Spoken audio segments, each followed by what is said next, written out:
Chapter 757. After determining where to stay, Jianghu also went to the bathroom in the room. This tribe indeed had no electricity. Otherwise, how could the electric wire be pulled deep into the mountains?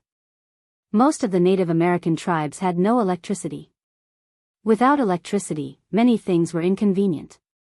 For example, there was no water heater for bathing. Fortunately, Jianghu didn't care about this. After simply wiping himself with cold water, he returned to the room. The girl had already made the mattress on the floor. After Jianghu thanked her, he lay on the floor, and the girl went to wash up. While the girl was washing up, Jianghu also casually looked at the phone, but he just looked at it. There was no internet here. There was a mobile phone signal, but there was no internet signal, so he couldn't get on the internet. Moreover, Jianghu's phone was running out of battery. His battery was only charged in the car for a short time, and now there was more than 40% left. Everyone knew that the electricity bill for a smartphone was not a small amount. If he went out to play during normal times, the battery would run out every day. No matter what kind of phone it would run out of battery after a day. If it was a game or something, it would run out of battery after a few hours. With more than 40%, Jianghu could still use it for a night if he used it sparingly. If he played the phone for a while, it would completely run out of battery. So after just looking at it, Jianghu turned off all the back-end functions and put the phone aside. But if he didn't play the phone, to be honest, Jianghu couldn't fall asleep. As a very normal young man, he used to sleep early at night, but now, tsk. Although it was already quite late outside, it was only 9 o'clock. He couldn't play with the phone yet. It was really a bit troublesome to sleep. But fortunately, at this time, the girl also came out of the bathroom, then walked gently to the bed and climbed up. "You haven't slept yet." Looking at Jianghu still lying there, although he didn't speak, she felt that Jianghu wasn't asleep. To be honest, if Jianghu didn't sleep, she didn't dare to sleep either, even though to a certain extent, she belonged to him tonight. "Yeah, it's too early. I can't sleep." Hearing her words, Jianghu nodded and whispered. "That's how it is in the mountains. There's nothing we can do about it." Seeing that Jianghu couldn't sleep, the girl smiled and said, "Speaking of which, we haven't gotten to know each other yet. After all, it's fate to sleep in the same room. My name is Jianghu. I'm from Wuxia. I'm now living in Winthrop." Hearing the girl's words, Jianghu also sat up and smiled at her. "My name is Tarak, I'm from the Tucker clan. If I dare to say that I'm an American, our patriarch will kill me." Hearing Jianghu's words, the woman couldn't help but laugh and said, "Tarak, it seems to be a boy's name." Carefully chewing on Tarak's name, Jianghu asked strangely. He just heard that the girl's brother was called Patton. "Why is she called Tarak?" "Our tribe's surname is the tribe's surname. We don't introduce ourselves. Our names are quite free." As if he saw Jianghu's doubts, Tarak smiled and talked about the habits of these people. The names of the Native Americans were quite liberal. You could call them whatever you wanted. These people didn't have family names. Just like what Tarlac said, their tribe was their family name. For many Native Americans, their family name was their family name. The names given to them when they were young were not meant to be used for their entire lives. They were basically temporary. When they were 16 or 17 years old, these people would change their names. This was also a sign that they had grown up. And the names of these people are also very strange. Some are the names of animals, some are homophones, and some are imaginary things.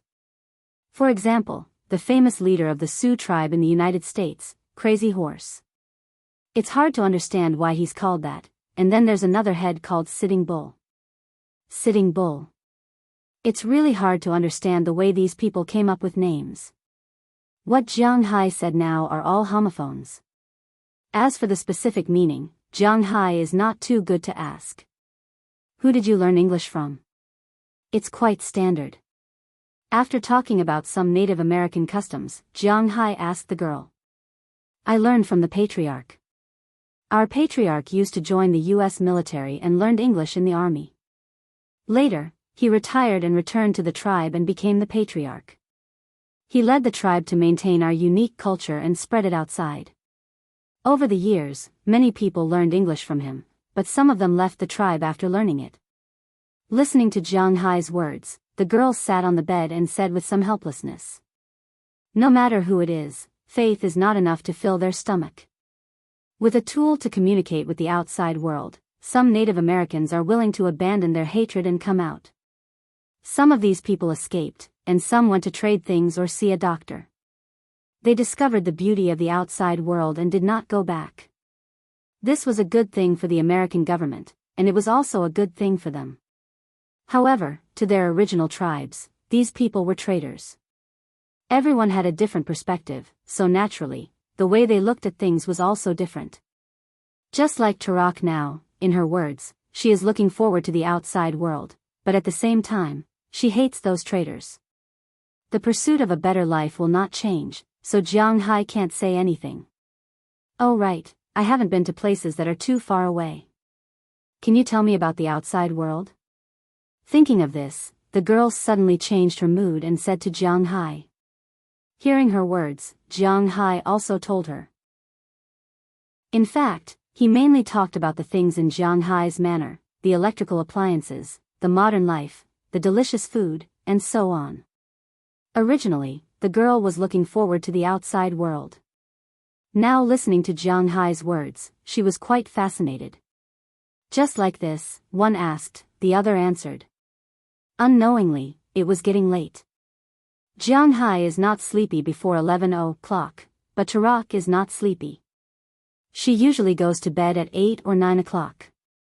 So around 10 o'clock, she was already very sleepy, but her curiosity about the outside world made her a little reluctant to sleep. Okay, go to sleep. If you have time, you can go to Winthrop to play with me.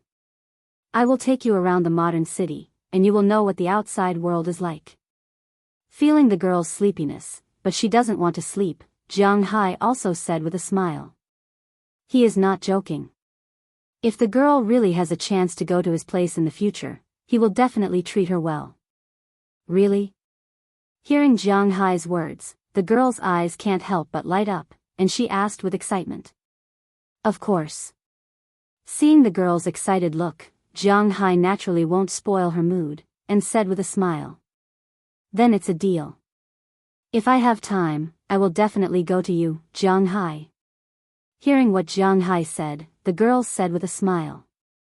Hearing her words, Jianghu also smiled, such a pure wish, he will not break his promise.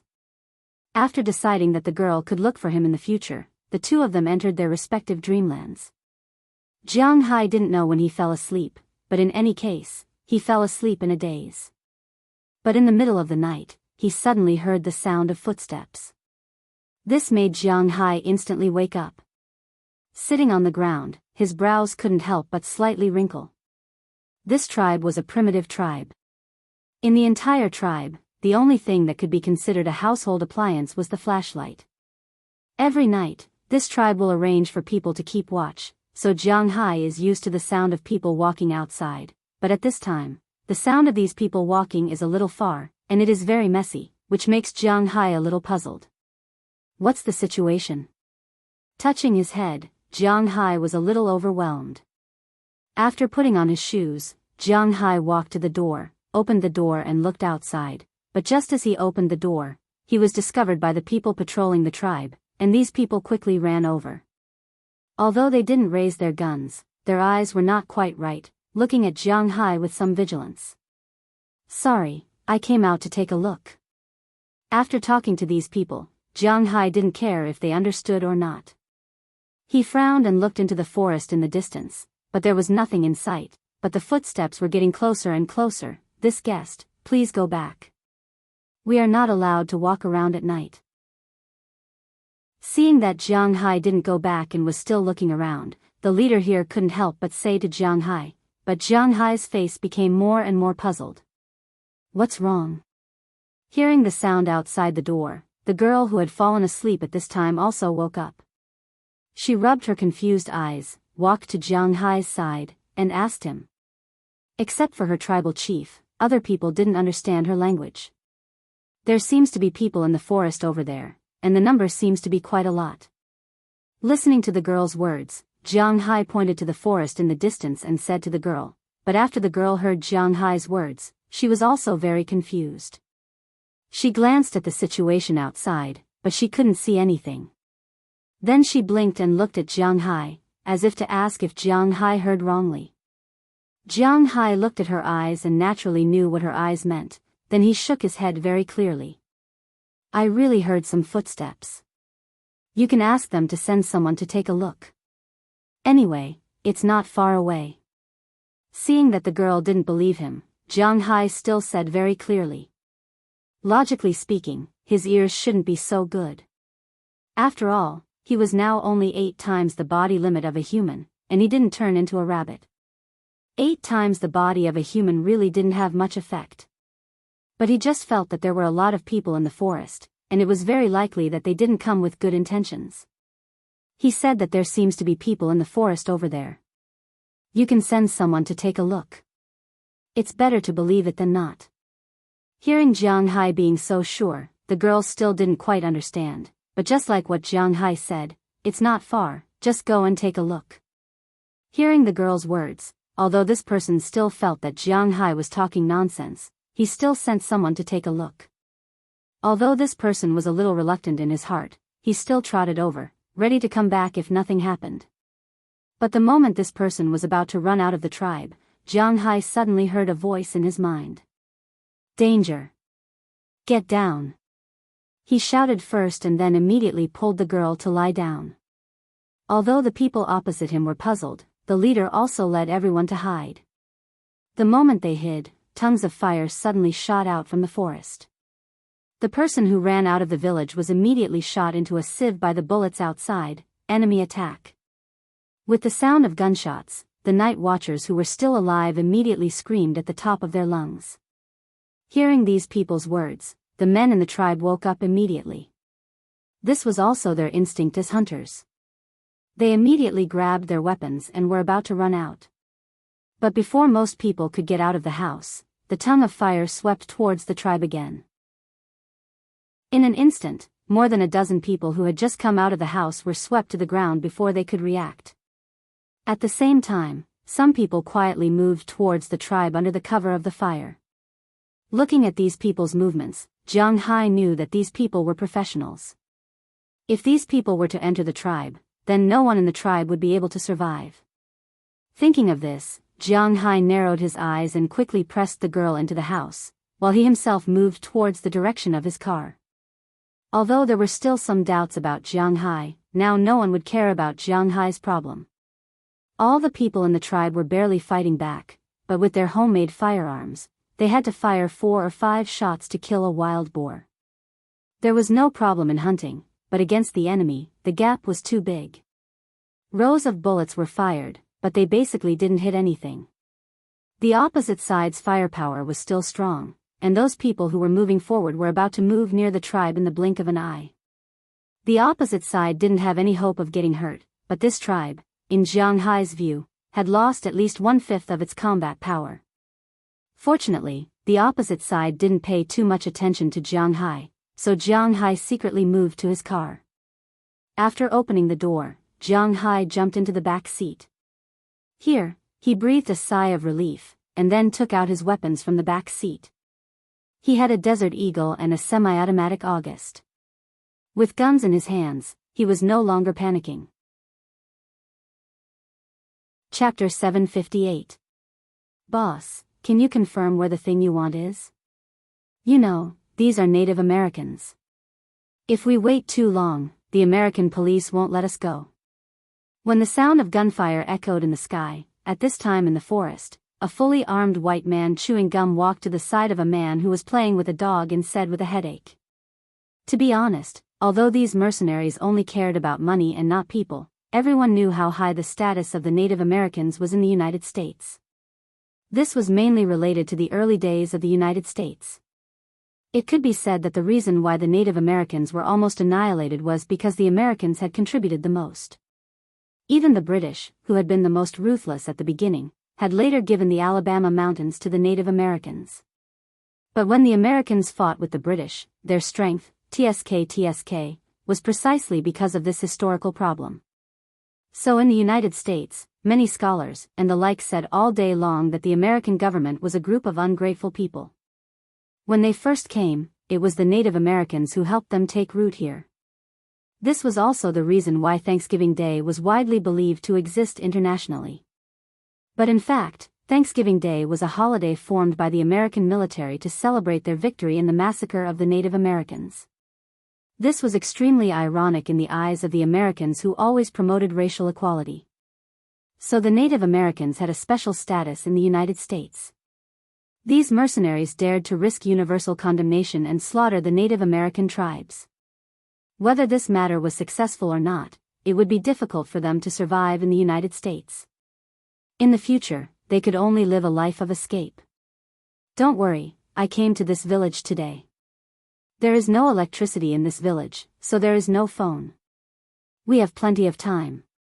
Hearing the words of the mercenary leader, a white man on the other side smiled and scratched the chin of the puppy in his arms and said with a smile, "I hope so."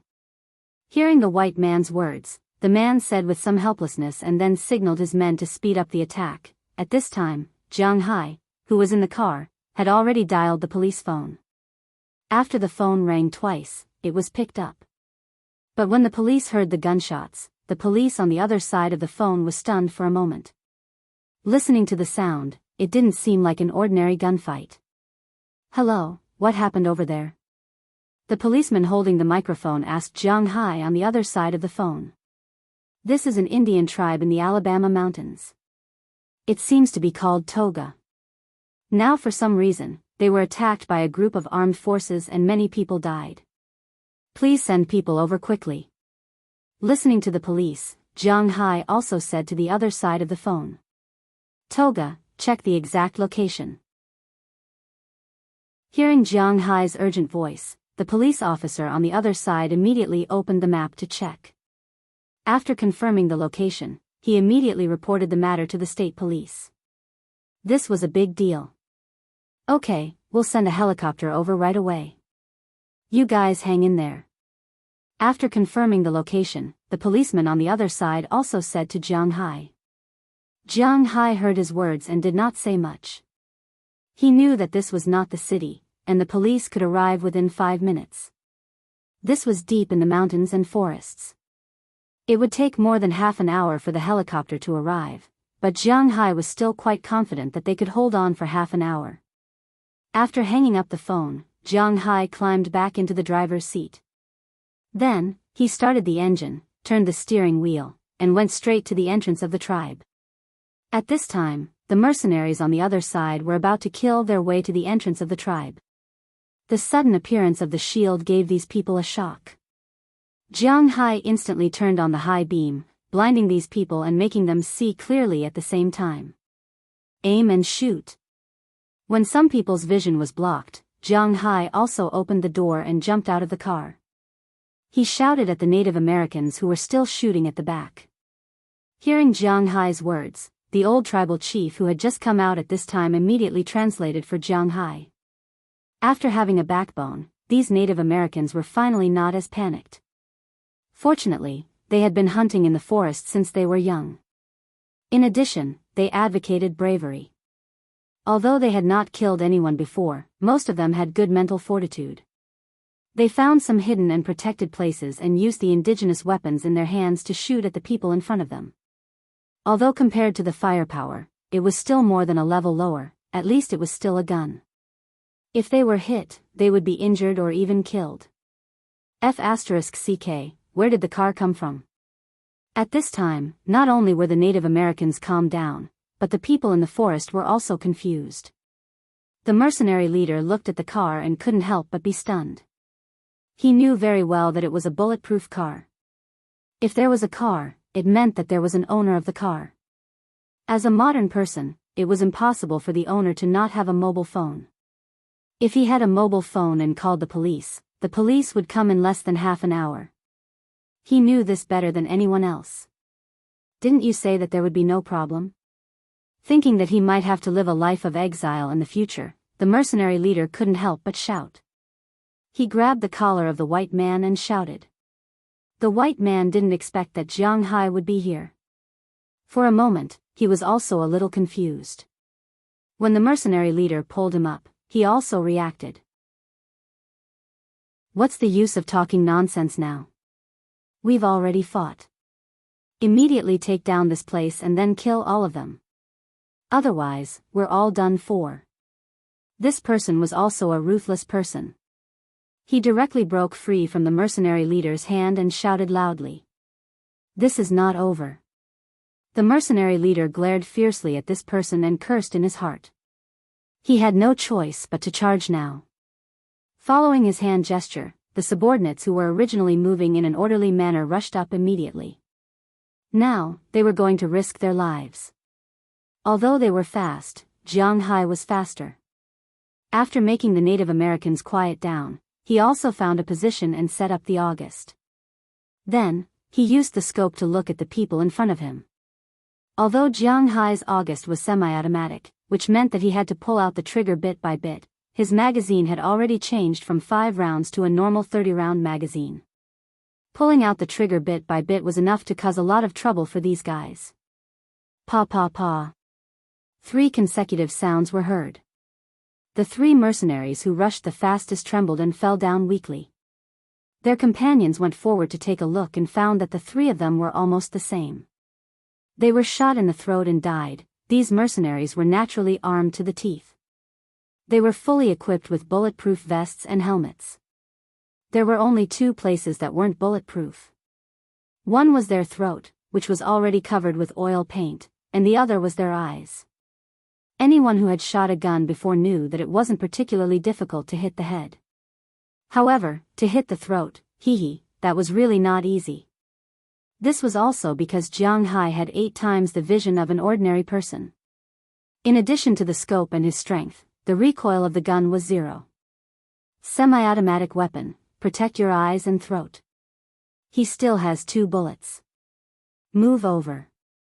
Although they had lost 3 teammates, once they heard the gunshots, the people who rushed forward already knew about Jianghu's situation. After a loud command, these people all shrunk their necks into their clothes and then jogged forward. Looking at these people's movements, Jianghu tried to fire 2 more shots. Sure enough, these 2 shots only used the impact to knock down 2 people. However, these 2 people immediately got up and continued to move forward. After these 2 shots, Jianghu purposely waited for a while. Sure enough, these people thought that Jianghu only had a 5-round magazine. In an instant, several people sped up their pace. As soon as their speed increased, their flaws were naturally exposed. Looking at these people in front of him, Jianghu chuckled. Pa pa pa pa. This time, there were 4 consecutive shots and 4 more people fell to the ground, sleeping forever on this piece of land. When the leader heard the first shot, he knew that he was fooled and immediately fell to the ground. Bastard. He has a 30-round magazine. Let's be careful. Feeling Jianghu's gunshots, the leader secretly cursed. Then these people got up again and continued to run towards this side in the same posture as before. Looking at their posture, Jianghu couldn't help but curse. Although the August is a rifle, this gun is a civilian version and its power is clearly castrated. At least this gun can't penetrate the reinforced concrete wall, nor can it penetrate their helmets and bulletproof vests. Now that these professional guys have begun to defend themselves, he is in trouble. For the first time, Jianghu really didn't care much about guns before. He just wanted to play with them and protect himself. For the first time, he was interested in guns. If he had a sniper rifle at this time, he would feel happy just thinking about it, but unfortunately, he doesn't. Jianghu looked at Tarak's brother, Patton, who was shooting a gun in the distance. Jianghu whistled at him and threw the rifle to him. After Patton took the rifle, he was stunned. He had never used such a good gun before. Jianghu looked at Patton and whistled at him. Aim and shoot, there is a scope on it. Looking at his puzzled eyes, Jiang Hai smiled at him. The August is useless, so he will use it as a cover. As for Jiang Hai, he still has the Desert Eagle. This is the most important thing. The 50 caliber Desert Eagle, within a range of 50 meters, although it is not as good as a sniper rifle, it is at least better than the civilian version of the August. Glancing at the approaching people, they were about 30 meters away. Without saying a word, Jiang Hai jumped up and fired 7 shots in a row in the air, emptying 7 bullets in the pistol. These 7 bullets instantly killed 4 people, and 2 more were injured. Because Jiang Hai was in the air, his shooting was not particularly accurate, so one of the 2 was injured in the hand and the other was injured in the leg. There was also a bullet that flew out and missed, but this made the leader in the front anxious. Attack! Seeing that almost half of the vanguard force he brought was lost, the leader's face was livid. Without saying a word, he directly led the crowd to the main gate of the tribe. At this time, Jiang Hai also changed the bullets. Glancing at the people rushing over, Jiang Hai was ready to attack again, but this time, he just shot a bullet, and these guys who had been watching him for a long time sent a magazine of bullets over. The bullets hit his shield, but the shield was indeed strong. Although it may not be as good as the antlers, none of these bullets hit it. Although the glass has long been broken into pieces, it did not crack. Jiang Hai really bought this shield. This thing saved his life twice. However, it was not enough to just rely on the shield to save his life. Jiang Hai's DNA carried the element of attack. In an instant, the other side of the door opened, but Jiang Hai stuck his head out from the side where he came in. Pa! Pa! Pa!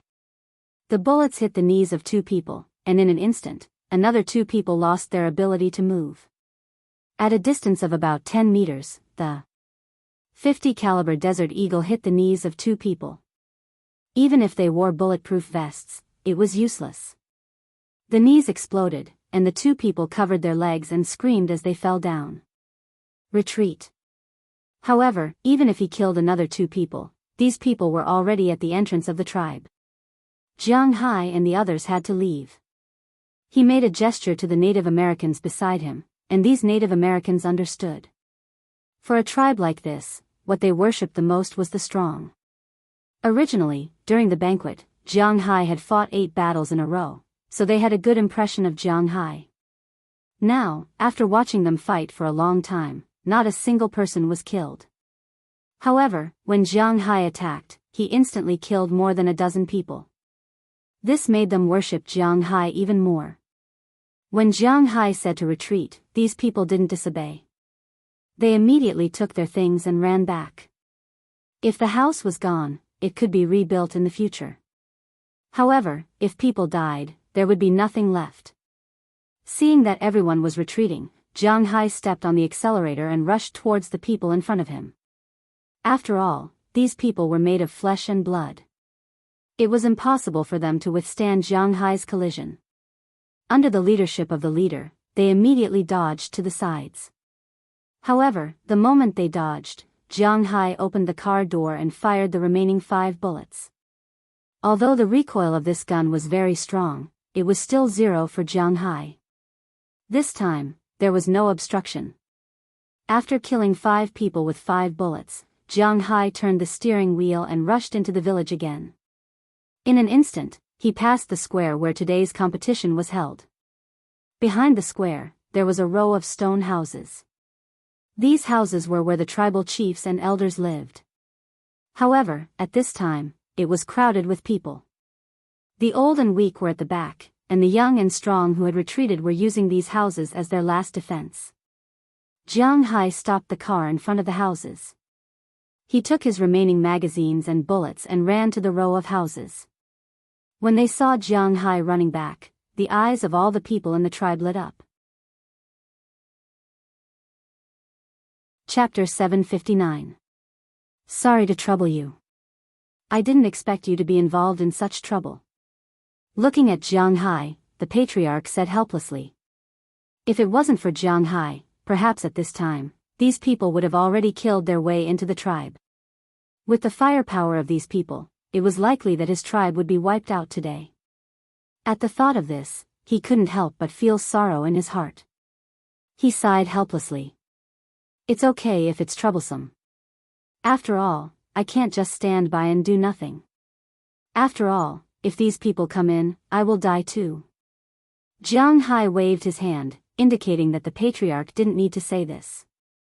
He looked at the mercenaries in the distance who were moving forward quickly after he left. What do we do now? Do we run? Seeing Jianghu looking outside, many people in the tribe could see the situation in the distance clearly. Turok walked to Jianghu's side and whispered to Jianghu. We can't escape, and we don't have to. I just called the police station. They said that they will arrive in half an hour. Now, almost 20 minutes have passed. As long as we hold on for another 10 minutes, we will be almost there. Looking at his watch, Jianghu calculated the time and said to the people around him. Hearing Jianghu's words, although the people in this tribe weren't very friendly to the police outside, they were still willing to help. However, someone came to save them. This was an out-and-out good thing. Hearing Jianghu's words, they decided to wait for another 10 minutes before saying anything else. Okay, after this matter, you will be the great benefactor of our tribe. We will definitely repay you. Hearing Jianghu's words, the patriarch took a deep breath and looked at Jianghu. Hearing the patriarch's words, Jianghu smiled. This tribe is so poor, what else can they repay me? Thinking about it, Jianghu felt a little funny. In his opinion, the so-called repayment was probably some flower ginseng, antlers, and the like. However, he didn't say it out loud. After all, in this tribe, these things are the most valuable. Others took the most valuable things and made friends with you. Even if you don't like them, as long as you know how to be a person, you won't say it out loud at this time. So Jianghu just thanked the other party and then arranged for these people to be stationed. And how can the old patriarch not see through Jianghu's thoughts? He saw that Jianghu didn't care about the things he wanted to repay his kindness. However, this also showed that Jianghu didn't know what he wanted to repay his kindness. At the same time, he also breathed a sigh of relief. To be honest, before this, he didn't particularly believe Jianghu. What if Jianghu and the people outside were acting, just to deceive him of that thing? Therefore, sometimes, there was nothing wrong with being a little more careful. Jianghu didn't know that the old patriarch had set a trap for him. After he arranged everyone, he told them to look carefully before shooting. He also told them the weakness of these people. The only weakness of these people is their neck. If they can't hit the neck, with the guns in their hands, no matter how close they are, they won't have any lethality. These guns can't even penetrate the opponent's leather shoes. After all, the shoes are inlaid with a layer of steel. Jianghu sat in his position and lined up the bullets one by one. Looking at Jianghu's movements, Turok also came over and squatted beside Jianghu, looking at Jianghu. Is there anything I can help with? Looking at Jianghu, Turok asked curiously. You? Yes, after I finish the bullets, help me reload the magazine. Just reload it like this, 7 bullets per magazine. Hearing her words, Jianghu was stunned for a moment. Originally, he wanted to refuse, but after thinking about it, it seems that there is still something he can help with. So he taught Turok how to reload the bullets. Turok is only 18 years old this year, but she has already played with guns. And most importantly, her strength isn't small. Even if the spring is strong, she can still reload it. This way, Jianghu won't have to worry about it. After he finished talking with Turok, those people have already entered the village. There are more than 40 people in the front, well, there are more than 20 people left. These people were basically killed by Jianghu. They immediately surrounded the village, and then more than 20 people slowly walked into the village. Among them, more than a dozen people are mercenaries, and 5 or 6 people are wearing casual clothes. They look like a group of backpackers. It's them. Seeing these people walking into the village, Turok can't help but gritted her teeth and snorted. Who are they? Hearing Tarak's words, Jianghu asked with some doubts. He really doesn't know who these people are. They are the people who caused trouble at our ceremony today. They stole a dog and left the tribe. We were chasing them when we met you. Hearing Jianghu's words, Tarak turned her head and said to him. They are those dog fans? Hearing Tarak's words, Jianghu was a bit confused. When did dog fans become so arrogant? In order to save the dog, they even dared to send mercenaries to slaughter the village? Jianghu could only say that they were worthy of being called America's dog fans. Their game was more sophisticated than Wuxia's. At most, Wuxia could force people to apologize, but the United States could really exterminate their entire family. But whether these guys came to avenge the dog or not, Jianghu's life is still in his own hands. Looking at these people coming over, Jianghu opened his gun with a snap, and the moment he fired, Patton on the other side also pulled the trigger. Jianghu has to admit that Patton is a very good hunter, and he has already shot a lot of times, and he has already found the feeling. This time, Jianghu's bullet went directly into a person's mouth, and Patton's bullet went directly through the scope of a person's gun, directly penetrating the person's eye. With a bang, the person was dead.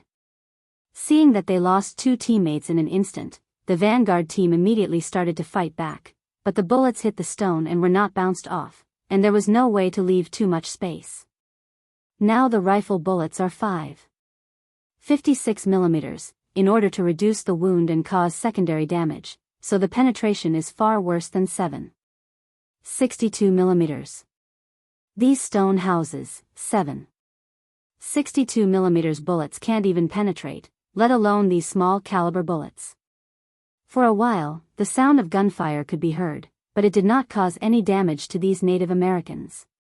Instead, it was the kind of shotgun used by the Native Americans, the kind that uses deer bullets. Once they are shot, it will scatter. Although the penetration is not good, the impact is not ordinary.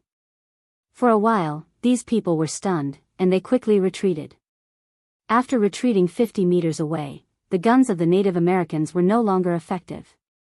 Jianghu's pistol was also out of action. Except for the August, everyone else was finished. But at this distance, it was almost impossible for the August to shoot through the scope again. Therefore, Patton also put down his gun and looked outside with a fierce face. Patton was also looking outside with a fierce expression on his face. For a while, whether it is inside or outside the room, it was quiet. The originally lively battlefield cooled down at this time.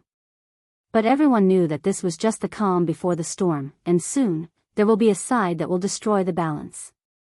These guys have a strong will to resist, and I don't know why, but they have advanced weapons. One of them is very strong, and many of our people have fallen in his hands. If we attack, the losses may be very heavy. At this time, the people who came in later quickly searched the other rooms in the village. The group of people also arrived at the front line. When the commander of the front line saw these people, he immediately ran to a man and saluted him. Then he whispered something to the commander. "Sir, you're right. Mother die, these damn natives." Looking at the stone ice house in front of him, the mercenary leader scolded with a serious face. Then he looked at the people wearing mountaineering gear around him. Now it's time for this guy to make a decision. The people inside, listen up, we are old friends. We came here only for that thing. If you take that thing out, I won't hurt you. If you don't take it out, the people around me won't be so good-tempered. Seeing the mercenary leader's words, the man who had been leading the dog here came over and shouted at the people in the stone house with a gloomy face. Hearing his words, Jianghu, who was in the stone house at this time, couldn't help but frown. Didn't these people come here to avenge the dog? Well, it seemed that this world didn't have people who would slaughter a village for a dog. After all, this was a civilized society. Interesting. Muttering in a low voice, Jianghu picked up a dagger and made a small hole in the wall. Then he turned on the phone. He was going to record who these people were. He knew that it was impossible to make all of them stay today. Before the police came, they would probably escape. But knowing your enemy is the only way to win 100 battles. Jianghu at least had to know who he was fighting tonight. Then he turned on the video and Jianghu recorded the situation outside. I don't know what you are talking about. We saw that you were travelers and specially invited you to participate in our worship activities. But not only were you not grateful, you even attacked us. Now you want to slaughter the village. You are really the descendants of the Americans. You have the same personality. Hearing the words of the man outside, the chief couldn't help but shout. Hearing the chief's words, Jianghu felt that the people outside couldn't help but freeze. Although the mercenaries didn't care about right or wrong and only cared about money, they were also human. They also felt that these people were a little too shameless. Hey, you can say whatever you want. If you don't hand that thing over today, don't think that a single person in your village will walk out alive. Hearing the chief's words, the man didn't care. Then he smiled lightly and threatened in a low voice. I don't understand what you are talking about. After hearing his words, the chief said with certainty. Hearing the chief's final answer, the people here couldn't help but change their expressions. The mercenary leader also looked at the man beside him. Whether or not to fight, and how to fight, he had the final say. You are refusing a toast only to be forced to drink a forfeit. Do you think that a house can protect you? Are your brains fried? This is the 21st century, the world of firearms. Deal with them. Since the chief was unwilling to trade, the people here had nothing to say. As his voice fell, he also nodded to the mercenary leader here. After the mercenary leader got the news, he immediately waved his hand. Then he saw a man 50 meters away quickly stand up, then he took out a cylindrical object from a box he carried with him. At the same time, an assistant was preparing something. Damn it, they have a rocket launcher, give me the August. When Jianghu saw this thing, he immediately knew what it was and immediately said to Patton. When Patton heard Jianghu's words, although he liked this gun very much, he didn't hesitate. After all, this gun originally belonged to Jianghu. After Jianghu picked up the gun, he immediately aimed at the rocket launcher in the distance. While he was aiming, the rocket launcher over there was already loaded. The other party was also aiming and preparing to pull the trigger. Bang! Fire! In the blink of an eye, with the mercenary leader's roar, he pulled the trigger. But at the same time, Jianghu's gun also fired. The bullet was like a guided missile, directly hitting the head of the launched rocket. No matter what, the fuse of a rocket was at the warhead, but it was quite hard. In other words, a rocket was the same as a normal bullet. It was a trigger explosion. Take this warhead for example. If it was fired, it would directly hit the stone house. The warhead was compressed, and the fuse's conductive tube entered the explosive, causing a violent explosion. Now, Jianghu was helping it in advance. It directly hit the warhead, and the conductive tube also entered the explosive. Bang! With a loud sound, the flames rose in an instant, directly swallowing the main shooter, the assistant shooter, and the rocket launcher. At the same time, those who were close to the explosion also suffered. Some of them were lucky, but they only felt that their heads were full of stars. Some of them were unlucky, and they were killed by the aftershock of the explosion, including the mercenary leader. But he was lucky, he saw stars, but the left side of his face was severely burned. But at this time, he didn't have the time and leisure to care about this. Because he was already in a daze, and after this incident, the other mercenaries were also in a daze. Now that there was no commander, they didn't know what to do. At this moment, the sound of a propeller spinning quickly came from a distance, and these people's faces changed instantly. They didn't have a helicopter, which proved that this should be the other party's reinforcements, or it could be said that it was the American police. Chapter 760. Hurry up, retreat. Hearing the sound of the helicopter, the second in command of this squad, who was the one who led the vanguard to attack the gate, instantly changed his expression as he roared loudly at once. Hearing his words, the people who were still alive and conscious immediately got up. Each of them carried two or one of the unconscious people or the corpses of their own people and rushed into the forest. These corpses also contained a lot of information, such as the identity of these people, which mercenary group they belonged to, and so on. Everyone knew the attitude of the American government towards the Native Americans.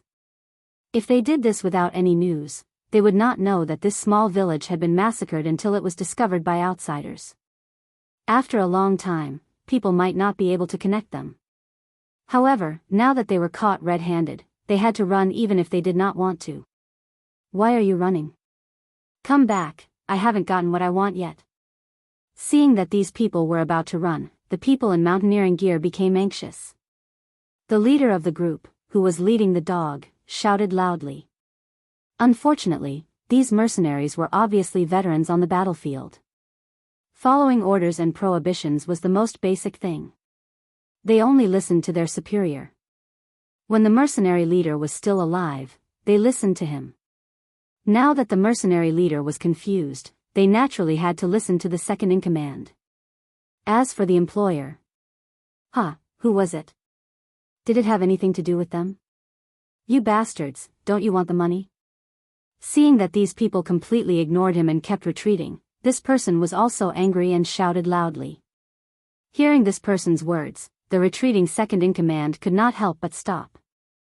Although I don't know how much money you negotiated with our boss, this failure is mainly because your information was wrong. Moreover, we have lost so many brothers. If you dare not give us the money, even a cent less, you can forget about living in peace for the rest of your life. After glaring fiercely at this person, the second-in-command immediately ran out. These bastards. Seeing that the second-in-command left, this person could not help but curse secretly. Then, he turned his head and glared fiercely at those who were still in the stone house. Then, he wanted to leave as well. You can't let that dog leave. Seeing that they were about to leave, the patriarch also shouted loudly. Hearing his words, Jianghu didn't care so much. He stood up directly and aimed with the August. With a bang, the dog that was led by the man was shot through the head and died on the spot. Seeing the dog die, the man was also furious. He could only throw away the rope that tied the dog and then quickly ran into the forest. Looking at their retreating appearance, Jianghu also rolled out of the stone house. However, as soon as he flashed out, he was greeted by a few bullets. An army is not professional, not elite. From the way they retreated, it can be seen that this mercenary regiment is obviously an extremely elite existence. Although they retreated quickly, they didn't panic at all. The most important thing is that these people deliberately left some people behind to cover the rear. Looking at the firepower that covered the rear, Jianghu couldn't help but curse. Although the AUG's range is long enough, it has no effect on them. He can only use the Desert Eagle to attack. But the problem is that it's difficult for the Desert Eagle to catch up with them. The Desert Eagle's attack range is so short. However, was he supposed to just watch these people leave like that? This is absolutely impossible. After thinking for a while, Jianghu threw the August to the ground again, then he exerted force with his legs and jumped out of his hiding place in an instant. At this time, the flames also suppressed him again, but Jianghu used all his abilities at this time. 8 times the limit of an ordinary person's speed and agility allowed him to reach a low wall in one step. Then, with a flip, he went directly to the roof of a house. Seeing Jianghu's movie-like movements, the hidden enemies also panicked a little. Retreat. The roof was a blind spot, so they couldn't find him. But at this time, the sound of the helicopter was getting closer and closer. After thinking for a while, the person in charge of the retreat was ready to retreat first. At this time, the people who left first had already reached the village entrance. They could also enter the forest before the helicopter arrived. In the midsummer of the Alabakia Mountains, the vegetation in the mountain forest was extremely rich. As long as they entered the forest, the police wouldn't be able to catch them. And most importantly, the Alabakia Mountains were quite long. It was not only in the United States, but also in Canada. As long as they passed the first wave of pursuit, the following things would not be a problem for them. With this person's order, the 4 people who were originally hiding jumped up immediately and moved quickly toward the village entrance. But at this time, Jianghu suddenly rushed out of the house next to them. Just now, Jianghu used his strong physical fitness to jump down from the back of the house after getting on the roof. He went around half a circle and went to the back of the house. After breaking the wooden planks of the house, he rushed into the house and killed the enemy here. The enemy's reaction was not slow, but they didn't expect that Jianghu's speed was even faster. At the moment of rushing out, Jianghu did not say anything and directly fired 2 shots. The 2 people closest to him, one was shot in the head, and the other one was shot in the knee and fell to the ground. Just as he was about to continue shooting, the 2 people on the other side had already reacted and shot at him with their guns. But at this time, Jianghu was in an open place. He had no choice but to dodge. After a glance, he finally decided to use the body of the nearest mercenary as a shield. In a flash, Jianghu squatted down and picked up the man's body.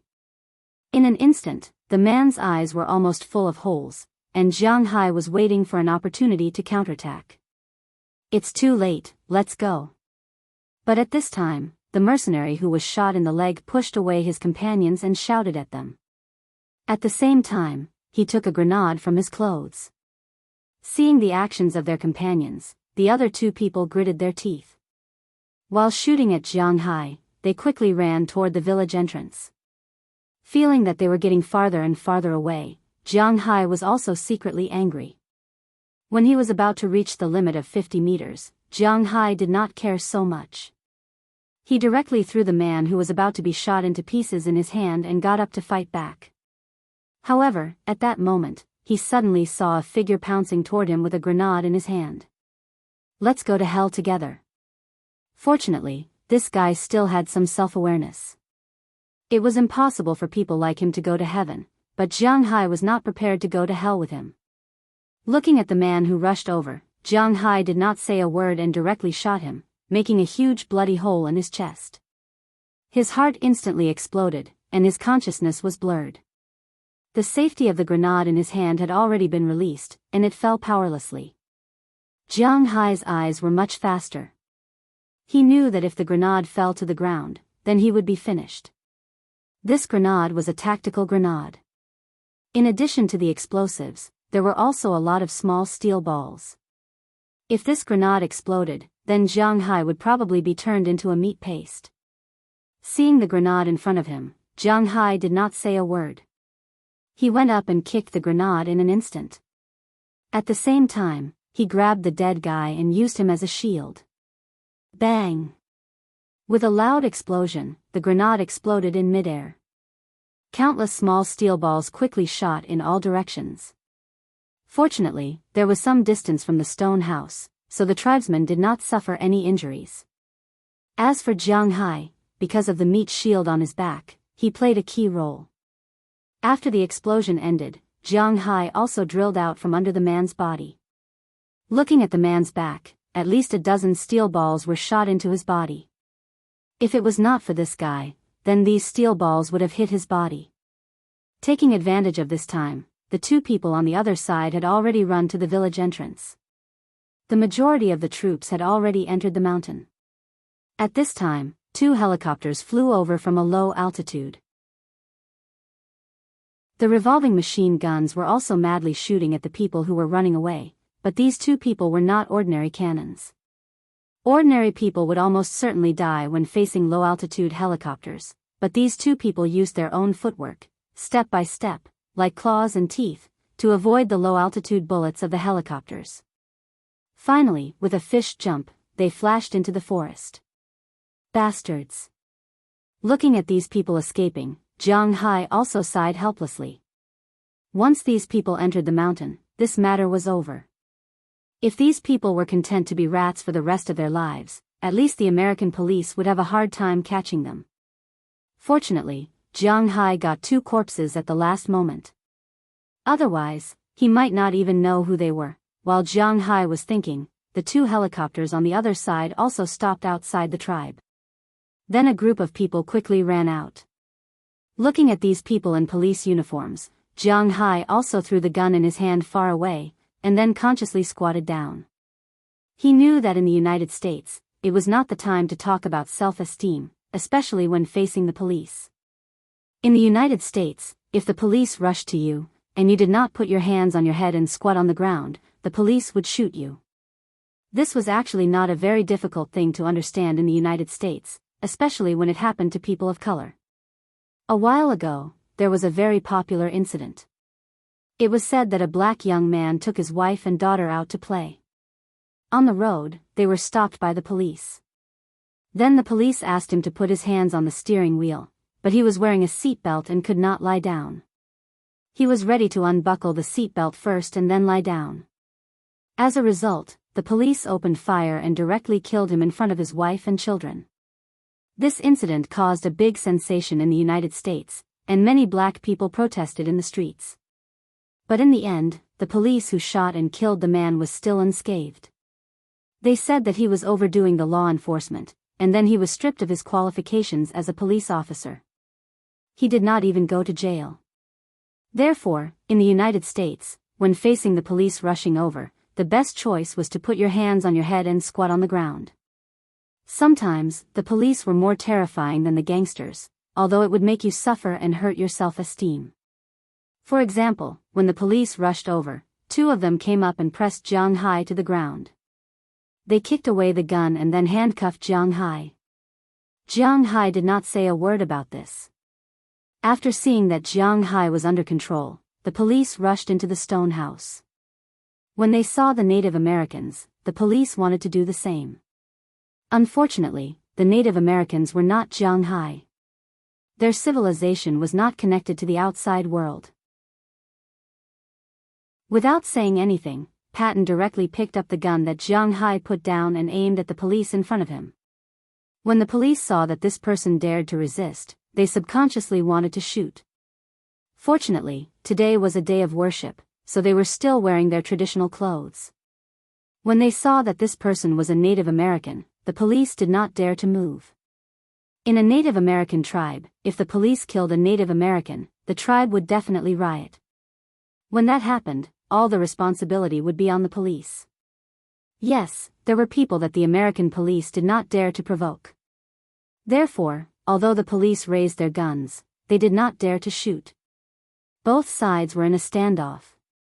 At this moment, a person in charge walked over and gestured for the police to put down their guns. Then, he looked at the people in front of him. Looking at the Native Americans in front of him, this person said calmly, "I don't know if any of you can speak English." "I know how to, sir." Hearing someone come over to talk, the chief of the tribe also walked out and said while looking at this person.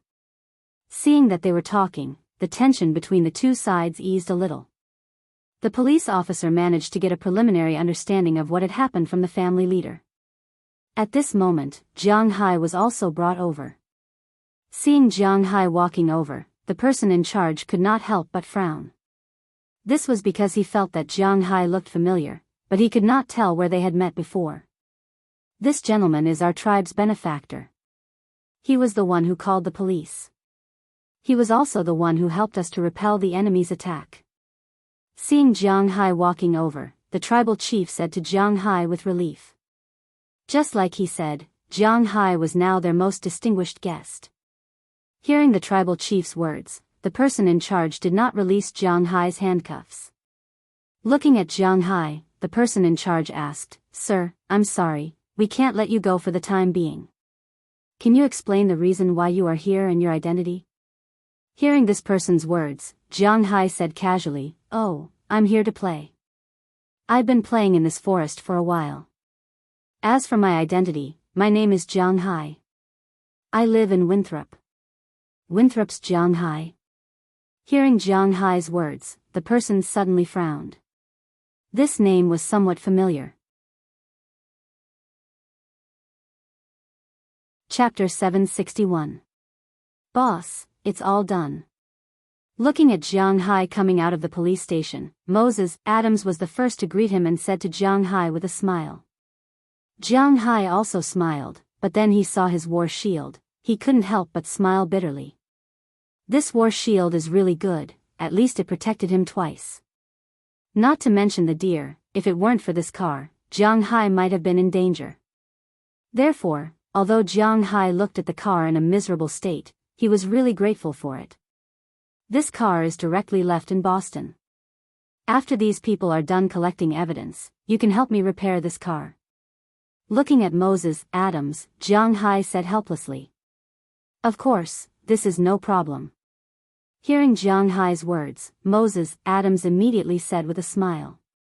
Of course, the bill for the repair of the car will be sent to Jianghu. One must know that this car is not cheap, and the price of repairing it is not cheap either. This night, I didn't sleep well. Now I want to go home and have a good sleep. Seeing Moses Adams agree, Jianghu also stretched, and then said with a little helplessness. This day was full of things. After the battle last night, the police came. They were divided into two groups. One group went to chase those people, but Jianghu estimated that it was useless. After all, the Alabama mountains were too big. These people went deep into the mountains and forests. It would be strange if the police could find them. Next, another group of people flew a helicopter and brought Jianghu and his car over. Of course, there were also some people from the tribe who came back with them. These people were all witnesses, so they also had to record their statements. At the same time, the video in Jianghu's mobile phone was also copied. The video he took was extremely important. They would have to rely on the video and the corpses of the two mercenaries to figure out who these people were. But after knowing who Jianghu is, the police here were more respectful to him. Jianghu didn't say anything. Although he was pressed to the ground at the beginning, this was also the privilege of the American police. He could sue people if he wanted to, but after all, this was his own home, so there was no need to make things too stiff. Jianghu didn't say anything. Although he was pressed to the ground at first, this was also the privilege of the American police. He could sue people, but after all, this was his own home. So Jianghu forgave these people, and these policemen were also very grateful to Jianghu. In their eyes, if a rich man like Jianghu didn't sue them, it would be the greatest help to them. In this way, the police station was busy all night. This morning, Moses Adams finished all the procedures and picked up Jianghu. Just as Jianghu and Moses Adams were chatting, a Traz SUV appeared in front of Jianghu. Azalina's beautiful face also appeared. Looking at Azalina's appearance, Jianghu smiled and waved to Moses Adams, indicating that he will leave this matter to him. Jianghu immediately ran into the car and sat in the passenger seat. After seeing Jianghu sit down, Azalina also started the engine and the car drove away from the police station. It was very dangerous this time. When the car drove on the road, Azalina couldn't help but say to Jianghu. In fact, Jianghu could hear that there was some resentment in her words. It was understandable. After all, they were Jianghu's bodyguards. When such a thing happened, they were not by Jianghu's side. To put it bluntly, this was their dereliction of duty.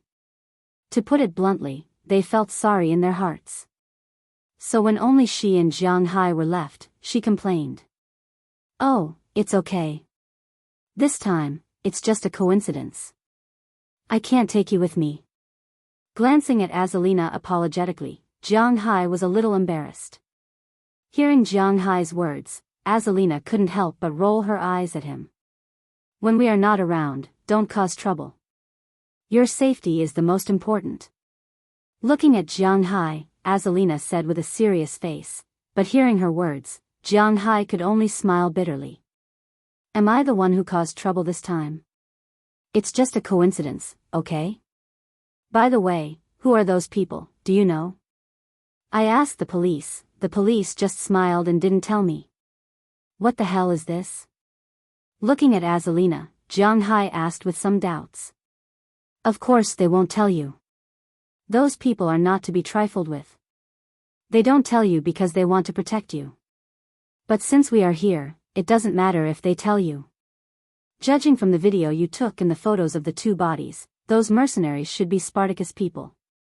Hearing Jianghu change the topic, Azalina didn't hold on to it and said to Jianghu. Before Jianghu's mobile phone was taken away, he deliberately sent a video and photos to Azalina just to let her check it out. It was the right thing to do. After all, it took a long time for a knife to come and go. Azalina could tell at a glance what kind of people these people were. When she heard Jianghu ask her, she immediately said, "Spartacus? I really haven't heard of it. What does it have to do with Spartacus?" Listening to Azalina's words, Jianghu said with a smile, "Spartacus is a TV series in the United States. The plot in it, hee. Let's put it this way. This TV series can only be broadcast in the middle of the night in the United States, and children are completely prohibited from watching it. The plot is quite colorful. The whole movie is mainly intertwined with red and yellow. It is also one of Jianghu's favorite TV series, but he can't eat while watching this TV series. It has nothing to do with the thing you're watching. This mercenary group was established during World War II. At the beginning, it was established by some defeated troops not recognized by the government in Poland. Its origin is in North America. Later, after World War II, it cooperated with the U.S. military in many ways. They can be seen on many battlefields, but the U.S. military has a lot of restrictions on this mercenary group, so they don't have any heavy weapons, but their individual skills are very strong. Listening to Azalina in front of him, Jianghu couldn't help but raise his eyebrows. The total number of people is about 1,000? F***ck, that's 1,000 people. This time, he faced less than 100 people and almost couldn't make it back. If these 10 million people attacked his manor, wouldn't it be over?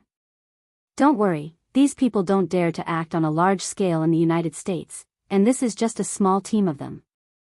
They are different from those local gangsters. They were originally targeted by the United States, and this time, they attacked an Indian tribe. They probably can't stay in the United States anymore. Seeing Jianghu's gaze, how could Azalina not understand what he was thinking? She could only comfort Jianghu. Sometimes, Jianghu was thinking too much. Phew, that's good, but 1,000 people, sigh.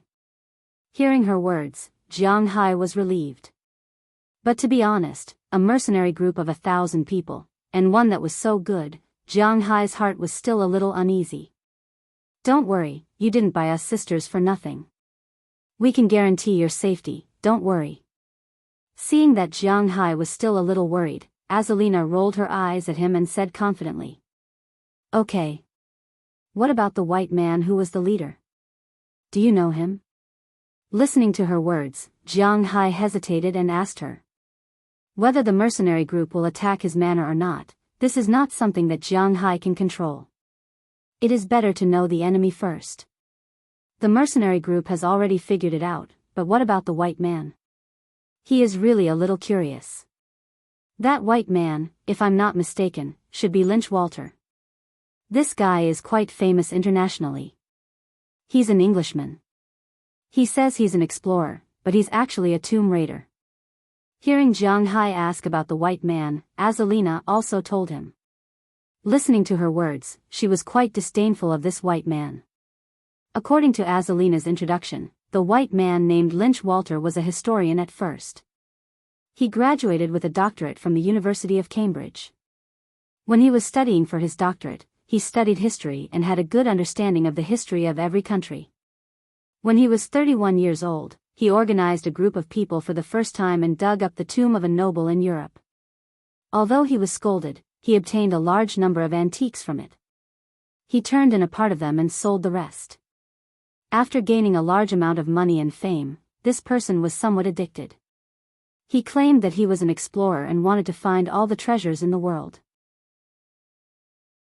In the following years, he has been wandering around the world, although in the eyes of the public, he basically has no news. But in the circle of rich people and in the underground world, he is still quite famous. First, because he has a lot of money. Second, because there are a lot of rich people who have a relationship with him. When he goes underground, he has to give a part of the things inside to these people to act as a protective umbrella. Moreover, these people protect him, and also give him a lot of money and cutting-edge technology. Otherwise, according to Azalina's understanding of Spartacus, this mercenary group cost $3 million to dispatch a squad, and $200,000 to settle down for each death. Jianghu had killed more than 20 people, which added up to more than $10 million. For Europeans and Americans who never saved money, taking out $10 million at once was not a small amount. But when it came to money, Jianghu really did not care. When it came to cash, he was not against anyone. There are also grave robbers abroad. Although he did not care about this man named Lynch Walter, he was still quite curious about his profession. When he was in China, he always heard about grave robbers and the like. After all, in the domestic novel system, there was only one branch, and every book was written as if it was real. Recently, the domestic movies also took the same approach. Of course, you don't play games, do you watch movies? National Treasure, Tomb Raider, and a long time ago, Indiana Jones's Raiders of the Lost Ark, and the Mummy series, are they all about grave robbing? Hearing Jianghu's words, Azalina could not help but shrug and said. Hearing her words, Jianghu also thought for a while. It seems that, maybe, probably, it is true. Okay. But I don't know what is in that tribe this time that is worth these people making such a big fuss over. With a wave of his hand, Jianghu could not help but think of the goal of these people this time. He did not know what was in that tribe. Don't even think about it. Just be a well-behaved rich man. It seems that I have to hurry up and do it with you. With your death-seeking character, if one day you're gone and I don't even give you a body, you won't be able to live in peace even as a ghost. Looking at Jianghu in front of her, Azalina rolled her eyes at him, then said in a very unhappy tone. Don't even think about it. Hearing her words, Jianghu couldn't help but smile. But to be honest, although he and Azalina had already confirmed that kind of relationship a long time ago, the two of them didn't seem to have any. It seemed that this time when he went back, he should hurry up and get it done. The car sped all the way, and not long after, they had returned to Jianghu's manor in Winthrop. As soon as the car stopped, Jia, Chia, Feng Yunchen, Ai Xiaoxi, and others, who heard that Jianghu caused trouble again this time, surrounded Jianghu. Most of the women were looking to see if Jianghu was missing any parts, but a small number of them were looking at Jianghu's face. After all, Jianghu is also a man with a family now. Is it really good to be so careless all the time? Looking at their stern faces, Jianghu was quite happy in his heart. This means that they have him in their hearts, right? After laughing and fooling around for a day, Jianghu and the others went to bed very early in the evening. Although they hardly slept last night, Jianghu was still quite energetic tonight. With his physical fitness, it didn't matter if he didn't sleep all night. As the saying goes, absence makes the heart grow fonder. Feng Yunchen, Ai Xiaoxi, Jia, and Chia, who had not felt Jianghu for almost 20 days, worked very hard. Usually, they were always separated, but tonight, they were together. They had a good time in Jianghu's room. For them, today's Jianghu was not only a person who came back after leaving home, but also a person who had just experienced an accident. It was not until late at night that the five of them fell asleep. The next morning, when Jianghu woke up, he found that Chia had already prepared breakfast for him. After breakfast, Jianghu strolled around his manor as usual. He had been away for nearly a month, so he wanted to take a good look at his manor and see if there were any changes. He also wanted to discuss the future development of the manor with Dulles Gerard, Robbins Garcia, and Edouard Anderson. Chapter 762. Ah, it's so hot. Jianghu muttered softly as he sat under the shade of a tree in front of the villa. It was cool inside the villa because there was an air conditioner. However, when the air conditioner was turned on in the villa, they were not allowed to open the windows. Jianghu would feel a little stuffy if he stayed in the villa for a long time. However, it was really too hot outside. He raised his head and looked at the sun that seemed to be getting hotter and hotter. He could not help but let out a long breath. Although Jianghu's physical fitness was getting better and better, it was not to the point where he could not avoid the cold and heat. Therefore, he was hot in the summer and cold in the winter. The weather in July is really unbearable.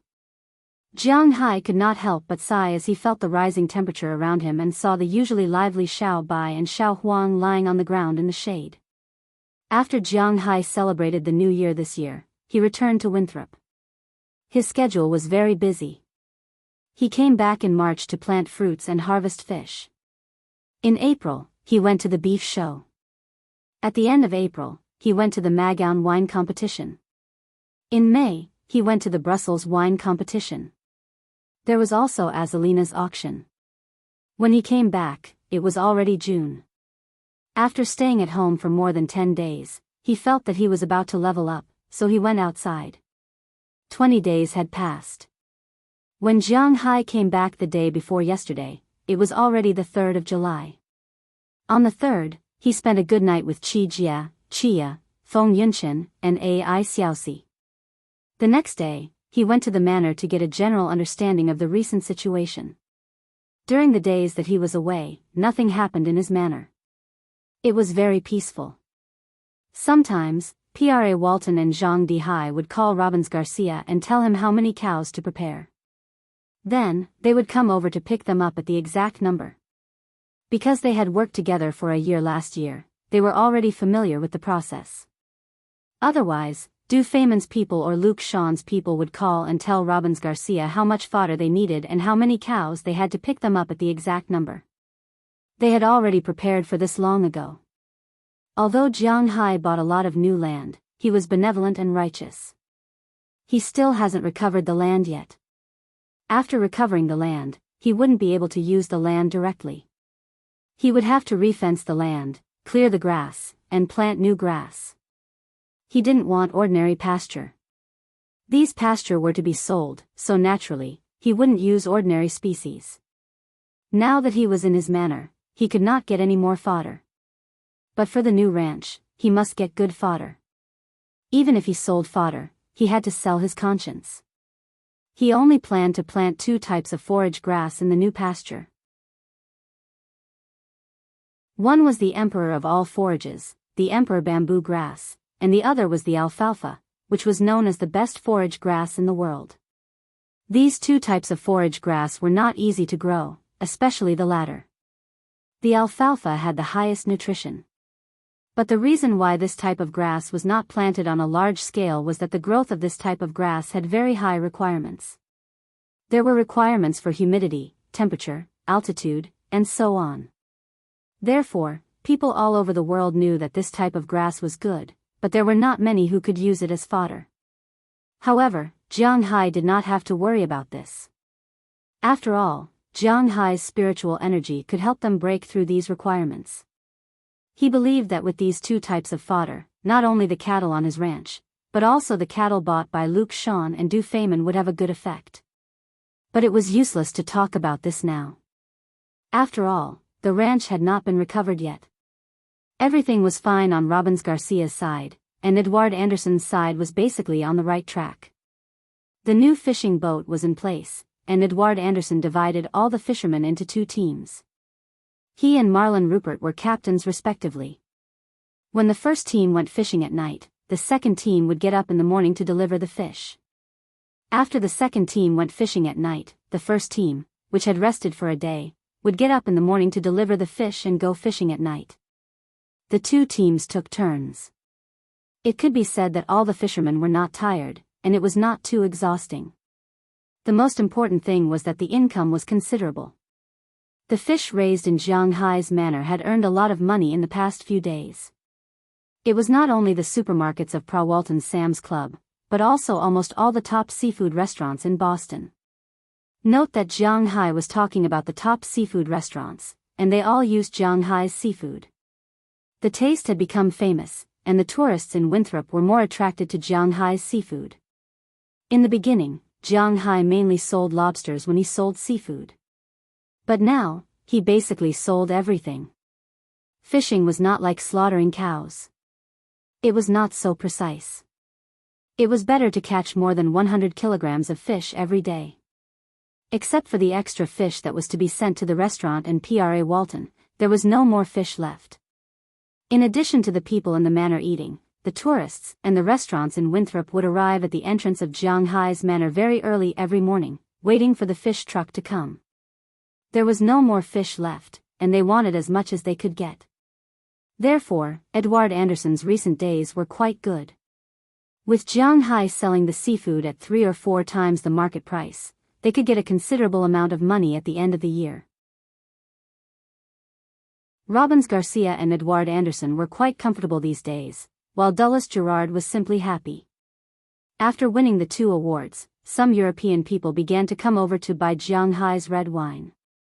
However, according to what Jianghai said, he only sold a few bottles less. These bottles of wine should be kept in storage. Although he had not created enough profit, Dulles Gerard was already very satisfied, because he had proven his strength.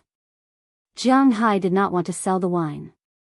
If he wanted to, the wine in the wine warehouse alone could be sold for tens of millions. This was also the wealth he had created, and the old man was not as eager to prove himself as before. Jianghai was also happy. The wine had not been fully developed yet, and he would sell it next year or the year after. Jianghai would be merciful if he did not blackmail the other party for $2,000 a bottle. It must be noted that Jianghai's winery, which was this vineyard, could produce more than 40,000 bottles of wine every year. $2,000 a bottle was nearly $100 million. Although it was still a little less than the fish and beef, it must be noted that this did not require much labor and cost. This was completely free money for Jianghai. Thinking about it, Jianghai's manor could currently sell $1.5 billion a year for beef, $1.5 billion for fish, and $100 million for red wine. He could earn $1 billion a year, plus the money from selling grass. Now, he had expanded so much land. If he sold grass for $900 million a year, it would be easy for him to earn $4 billion in total. In addition, he had expanded the fish farm, and his income from the fish farm would only be higher in the future. It was $1.5 billion now, and it might be $2 billion or $2.5 billion in the future. According to Jianghai's calculation, $5 billion a year did not seem to be a problem. And this was under the condition that Jianghai didn't really want to make money. After paying taxes, Jianghai could still have more than $2 billion a year. Thinking this, Jianghai couldn't help but be amused. In fact, money was a bastard. Look, no matter how much you spent, you could earn it back in a short time. Of course, this was only what Jianghai was saying now. It must be noted that 2 years ago, all his assets added together were less than $20,000. Jianghai was quite realistic. Jianghai, we're going to the beach. Do you want to come with us? Just as Jianghai was thinking about the money he would earn in the future, a crisp voice sounded from a distance. Jianghai didn't need to look to know that it was Qi Jie's voice. Sure enough, looking around, Qi Jie was wearing an orange bikini with Xiao Bai on it. She was wearing a towel and a pair of big sunglasses. She was looking at Jianghai at the door. Yes, of course. Hearing her words, Jianghai also felt that it was a good choice to go swimming now, so he jumped down from the recliner and said to her, "Then come in and help clean up." Hearing that Jianghai wanted to go, Qi Jie also waved to him. Seeing her action, Jianghai also walked into the villa with a smile. As soon as he walked in, he couldn't help but feel that his eyes were bright. At this time, this villa was really eye-catching. Qi Jie said that she wanted to go to the beach. Naturally, it was impossible for her to be the only one who wanted to go. So now in Jianghai's villa, it was a perfect swimsuit show. Except for Qi Jie, Qia was wearing a black and white one-piece swimsuit. When she saw Jianghai coming in, she was still a little confused. Except for her, the others were wearing bikinis. Ai Xiaoxi was wearing a pure white, but it was not big. The triangular pocket in front of her was very round. The trousers on the lower body were okay in the front, but the back could be clearly seen. Feng Yunchen was even bolder. She was wearing the kind that didn't even have a belt on the top. It was the kind that was directly buttoned in the front. It was very tempting. The lower body was flesh-colored with a floral pattern, which looked very beautiful. Afra and the others, who didn't go to the grape garden today, were also here. They were wearing the clothes that Jianghu had seen before.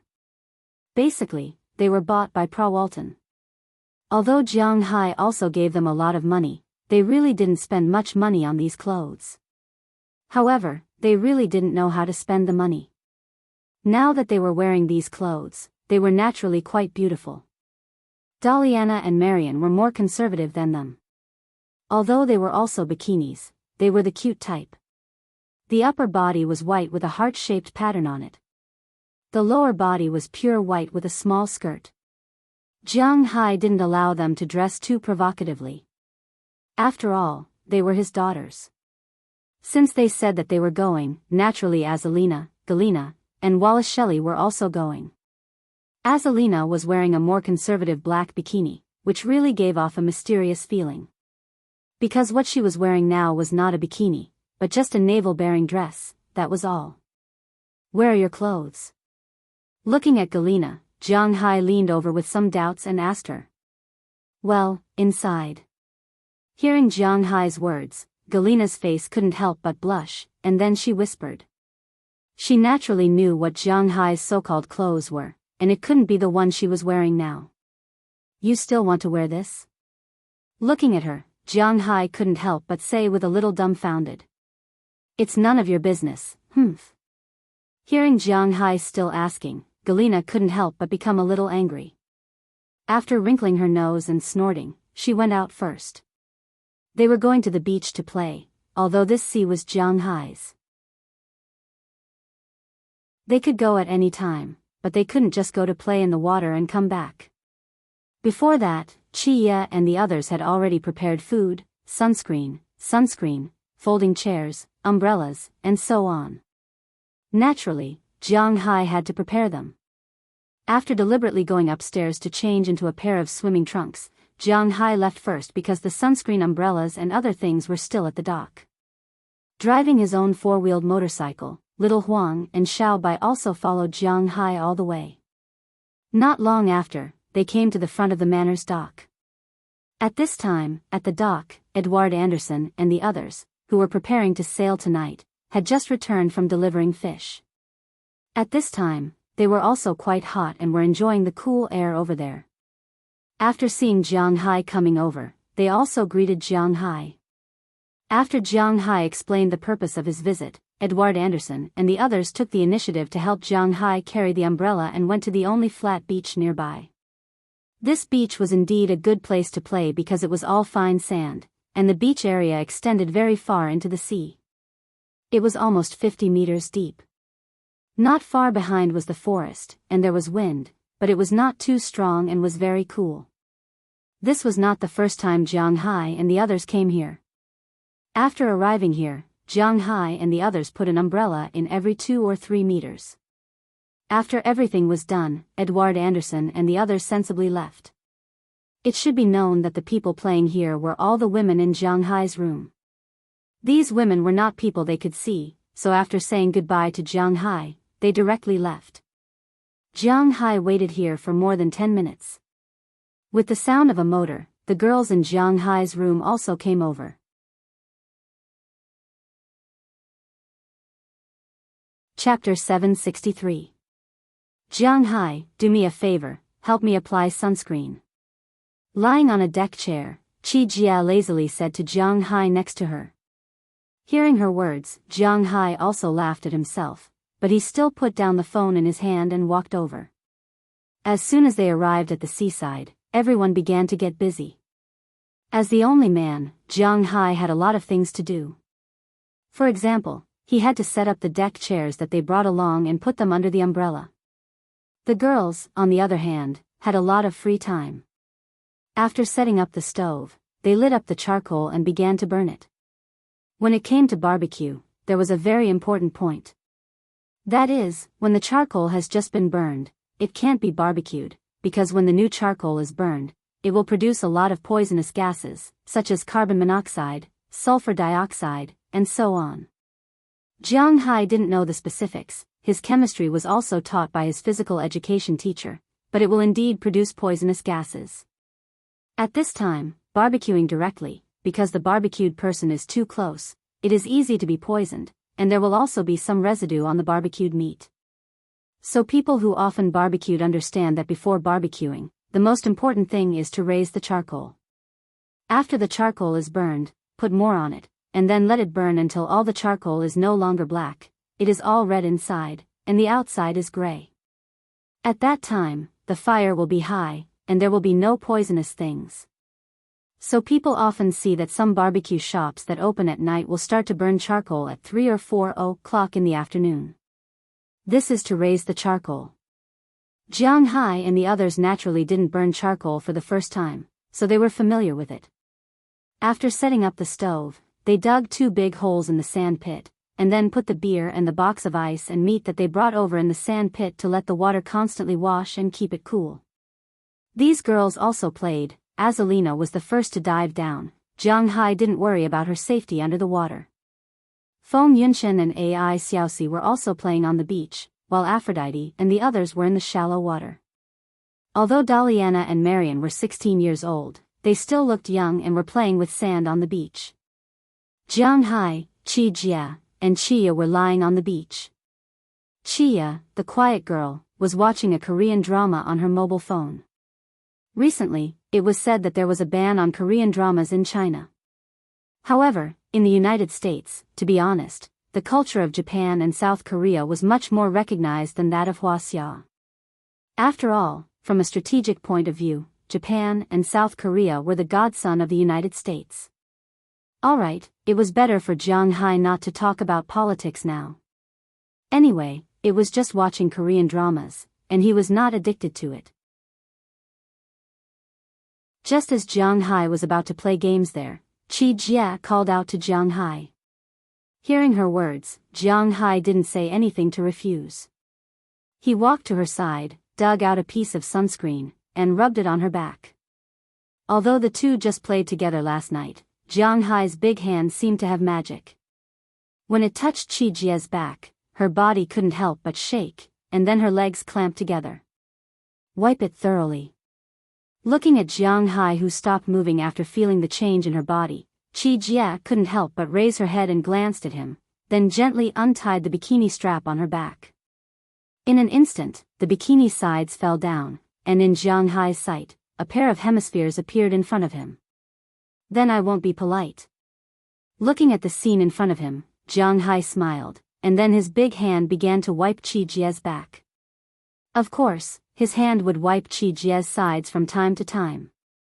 Every time Jiang Hai's hand brushed the sides, it would make Qi Jia tremble, but she didn't say anything to stop it, because she also liked this feeling. After Jiang Hai's hand wiped the back for more than 10 minutes, his hand slid down to the lower body. Qi Jia's straight legs and perfect feet were all displayed in front of Jiang Hai one by one. To be honest, he didn't know if it was because of the transformation of spiritual energy, or these girls originally had such a level. These girls' figures were quite good, and they were quite hot. In addition, Qi Jia liked to exercise and boxing. Therefore, her whole body was particularly strong. Touching it with his hand, it was like a water ball with bath gel. It felt soft and slippery in his hand, making him unable to stop. It could be said that whether it was the waist, legs, feet, hands, face, and some parts on the front that couldn't be described, according to the old internet language, they were all things that could be played with for a year. If they were combined together, they could be played with for a lifetime. Just like Jiang Hai now, he was a little reluctant to let go.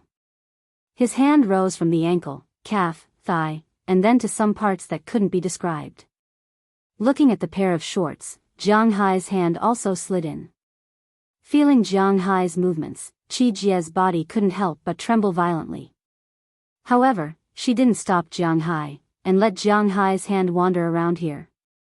Not long after, he was no longer satisfied with 2 lumps, but walked to the middle of the 2 lumps.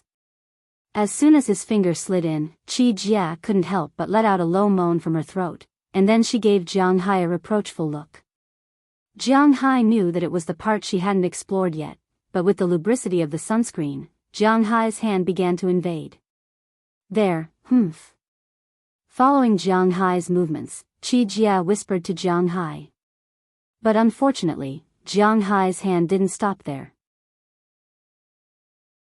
Seeing that Jiang Hai was still making trouble, Qi Jia gently bit her lips, and then instantly took out something that couldn't be described from Jiang Hai's part and bit it hard. At this time, everyone didn't know that Jiang Hai and Qi Jia had unknowingly started a war here. Just as Jiang Hai was about to start a full-scale war, Qi Jia in front of him suddenly screamed, and then her body trembled. In fact, everyone here, except for Delina and Marion, knew what this meant, but they didn't think about it that way. After hearing Qi Jia's voice, everyone looked over. And the closest one was Qi. When she heard Qi Jia's voice, she couldn't help but ask, "Sister, are you okay?" Oh, I'm fine." Hearing Qi's words, Qi Jia's face couldn't help but blush, and then she immediately stuffed Jiang Hai back. Regardless of whether he was uncomfortable or not, she quickly fastened the strap on her back, pretending that nothing had happened. Looking at her like this, Jiang Hai really didn't know whether to laugh or cry. What should I do now? Find a way to solve it yourself. Seeing the expression on Jiang Hai's face, Qi Jia couldn't help but glanced at Jiang Hai, then whispered. As soon as Jiang Hai heard her words, he knew that she wasn't going to help him anymore, but he didn't have the habit of forcing girls to do things, so he was ready to go back to lie down. He estimated that he would be fine after a while. But at this moment, he found that Jialina was walking into the woods in the distance. Needless to say, she was going to change her swimsuit. Seeing this, Jiang Hai rolled his eyes and quietly followed her. At this time, Jialina didn't know that Jiang Hai was still following her. After walking into the forest, she hid behind a big tree and began to take off her coat. As her coat was taken off, a black swimsuit with a similar style to Hua Lizi's swimsuit appeared in the air. Azalina had her own swimsuit. After all, she had been here for so long, it was impossible for her not to have gone swimming. Jialina's and Hua Lizi's swimsuits should have been bought together. Looking at Jialina's cold and arrogant manner, he knew that it was impossible for her to pick it out herself. It must have been Hua Lizi who picked it out for her. However, such a beautiful scenery benefited Jiang Hai at this time. As soon as Jiang Hai came over, he saw Jialina taking off her pants. As soon as Jiang Hai came over, she noticed Jiang Hai. Her eyes swept over directly, but after seeing that it was Jiang Hai, she was a little unnatural. She wanted to pull up her pants immediately, and at the same time, she said to Jiang Hai, "What are you doing here?" "I came here to see the beautiful scenery." How could Jiang Hai let her return to her original state? Then he stepped on the ground. In the next second, he had appeared in front of her. He directly grabbed her hands, forcibly raised both of them, and then pressed her against the big tree. I am changing my clothes." What are you doing?" Looking at Jiang Hai's face getting closer and closer, Jialina felt that she was about to faint. She stubbornly raised her head and said courageously. But unfortunately, her stubborn look now was very much in line with Jiang Hai's mood. Looking at Jialina in front of him, Jiang Hai lowered his head and kissed her. Feeling Jiang Hai's fanaticism and his actions, Jialina was even more unable to resist. About 10 minutes later, Jialina suddenly pushed Jiang Hai away forcefully. Her pretty face was full of red. I understand. I know what to do." Looking at Jiang Hai's gaze that was like a wolf seeing its prey, Jialina immediately waved her hand, indicating that she understood. Then she slowly squatted down and took off her swimsuit. Half an hour later, as Jialina kept coughing, the desire on Jiang Hai's face receded a little. "Cough, is it okay now?" Wiping the corners of her mouth, Jialina looked at Jiang Hai and said with some shyness. "It's not that easy." Listening to Jialina wanting to run, Jiang Hai couldn't help but laugh and directly pulled her to nowhere. "As for what to do next, I can't write, please imagine it yourself." Just as Jiang Hai's family was relaxing by the beach, in New York's suicide resort, a white man's face was quite ugly. Wall Street, a street whose reputation was much greater than its actual size. Although the three words Wall Street referred to a street, it generally referred to the financial center of the world. Although he was reluctant to admit it, the wealth on this street was the most abundant in the world. Wall Street was located in the southern part of Manhattan, New York, extending from Broadway Road to the East River. The total length was only about 500 meters. According to the public transportation in domestic cities, it was only one stop. The width was only 11 meters, just like the Champs-Élysées.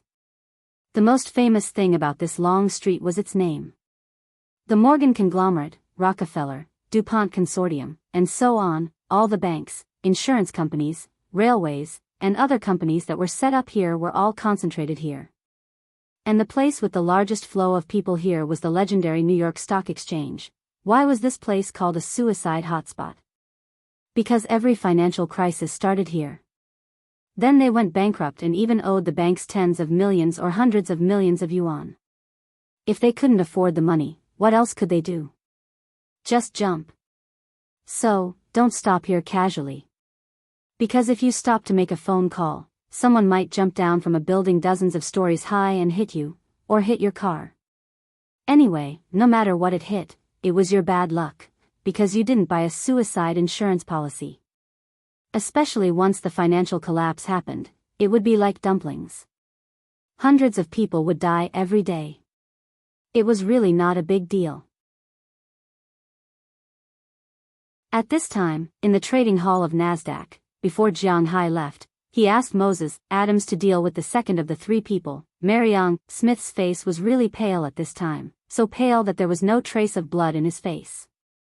Because his biggest reliance had disappeared. Watching Moses Adams sign his name in front of him, he felt that his life had become gray. He couldn't imagine what he would do in the future. Sorry, you provoked someone you shouldn't provoke. This is also my job. Looking at his dazed look, Moses Adams walked over, patted him on the shoulder, and said with a smile. At the same time, he took out a form. All the companies that Mariang Smith's venture capital company had invested in were written on the form. But unfortunately, at this time, 3/4 of these companies had been crossed out, and today's most important first item was also crossed out. 12% of Alphabet's shares. If you don't understand the name of the company, Alphabet, then let me put it in another way. You must know that it is Google. Last year, after Google's Google Glass project failed, Google lost a lot of money. So on August 11th, Google's co-founder and CEO officially announced the news of the company's restructuring. He would start another new holding company with Google's co-founders, which was Alphabet. The shares would automatically be converted into shares with the same benefits and rights. Compared to some companies after restructuring, Google was quite impressive. After the restructuring, in February this year, Google even surpassed Apple and became the world's largest IT company, with a market value of $565 billion. Jianghu never played with the internet. First, because he didn't know how to play and didn't trust it.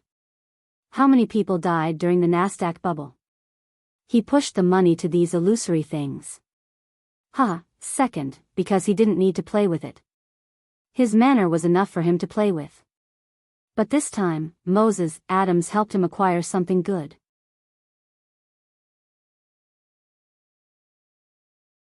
Chapter 764. This is not over. Gritting his teeth and lowering his head, Mariang Smith's voice seemed to come from his throat. I didn't say it was over, did I? My boss's original words were to kill you, not make you bankrupt. I think you know very well the difference between the two. Hearing Mariang Smith's words, Moses Adams also said with a smile. Yes, although he feels sorry, he will still do what he needs to do. If he wants to make Jianghu unhappy, then he won't be happy. Can he beat Jianghu when it comes to some things that are borderline? What a joke. The United States, to put it bluntly, is still a paradise for the rich. Whoever has money has reason. Jianghu is now richer than him, so even if Jianghu forces him to death, it is Jianghu's reason. This is the horror of a capitalist society. Damn it. I tell you, there is an old saying in Wuxia, 30 years to the west, 30 years to the east. Don't bully a poor young man. Everything I lost today, my money, my self-esteem, my bottom line, I will get these things back sooner or later. Looking at Moses Adams ridiculing him without caring at all, Mariang Smith was about to go crazy. He glared at him and said with a serious face. If Jianghu was here, he would have to consider whether this guy's engagement was also broken off at the same time.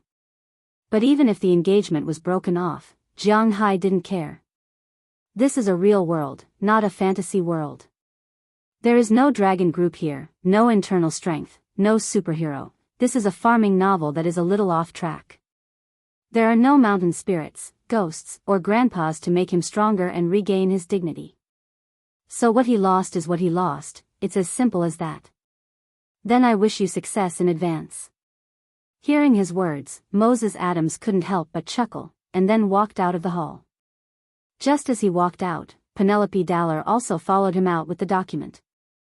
The situation on Mariang Smith's side is almost settled, but there are some problems on the island side. Sitting in Moses Adams's car, Penelope Dahl looked at the contract in her hand seriously and said helplessly. Then let's take it slow. I just found a good toy for the boss. I think he should like it. Hearing Penelope's words, Moses Adams chuckled and looked at the contract he had just signed. Jianghu doesn't understand finance. He doesn't understand it at all. He probably knows what stocks and futures are about. It's similar to collecting antiques. You buy it for 1 million yuan, wait for it to appreciate, and sell it when it rises to 2 million yuan. In this way, even if you make 1 million yuan, the stock is almost the same, but what you get is not a real thing, but some illusory company shares. If the company's income is good, it earns a lot and has a big impact, the company's shares will be valuable. For example, if 1 million shares are issued at 10 yuan each, then the company's market value will be 10 million yuan. But this company made something, such as mobile phones, which were very profitable and in short supply. They sold mobile phones for 30 million yuan a year. At the end of the year, according to the equity division, one share can be divided into 30 yuan, which is worth 40 yuan. At this time, the company's shares are valuable. Some people will spend 40, 50, or 60 yuan to buy them. Slowly, the price will rise. However, if the company's products were not worth much and lost a lot of money in a year, the products that were bought with 10 yuan might only be worth 2 or 3 yuan when they were sold. In that case, the company would lose money. It would not even be considered a loss. Then, the company would go bankrupt. Jianghu didn't know how to play with finance, but that was probably what he meant. Moses Adams was an expert in this field. His way of dealing with the Cartwright Company is to first raise the stock price. The stock price was raised from 10 yuan to nearly 100 yuan. In this way, the company's market value is equivalent to nearly 10 times. But the company is not worth that much money. Therefore, when he raised the price to nearly $100, he suddenly sold the shares at a very low price. This caused a drop in price. At the same time, the shareholders who held the shares would also panic. Seeing that the price continued to be sold at such a low price, these people would sell their shares when the price was not very low. But the problem was that the company's shares were only worth $12. If you sold them at $50, the people who really knew the industry would not sell. Even if they wanted to buy, they would buy the shares that Moses Adams had sold for a few dollars, or even tens of cents. With such a strong force, the shareholders became more and more afraid and worried. In the end, the price is like a snowball, falling continuously. The Cartwright Company came out to save the market at this time to buy all the shares. At this time, it is time to see who has more money.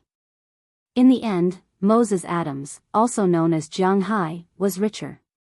The stock price of the Cartwright Company collapsed. Originally, it was worth more than $10, but in the end, it couldn't be sold for more than $10. It could only be sold for a few dollars, or even dozens of dollars. Even if he wanted to cut off his own flesh, he didn't want the company to go bankrupt for real. After clearing out the loose shares outside, coupled with the sharp drop in the value of the shares in the hands of these people, Moses Adams casually swept up the shares in the hands of some shareholders. More than 50% of the Cartwright Company's shares are easy to buy. In the company, whoever has the most shares will have the most say. It is that simple.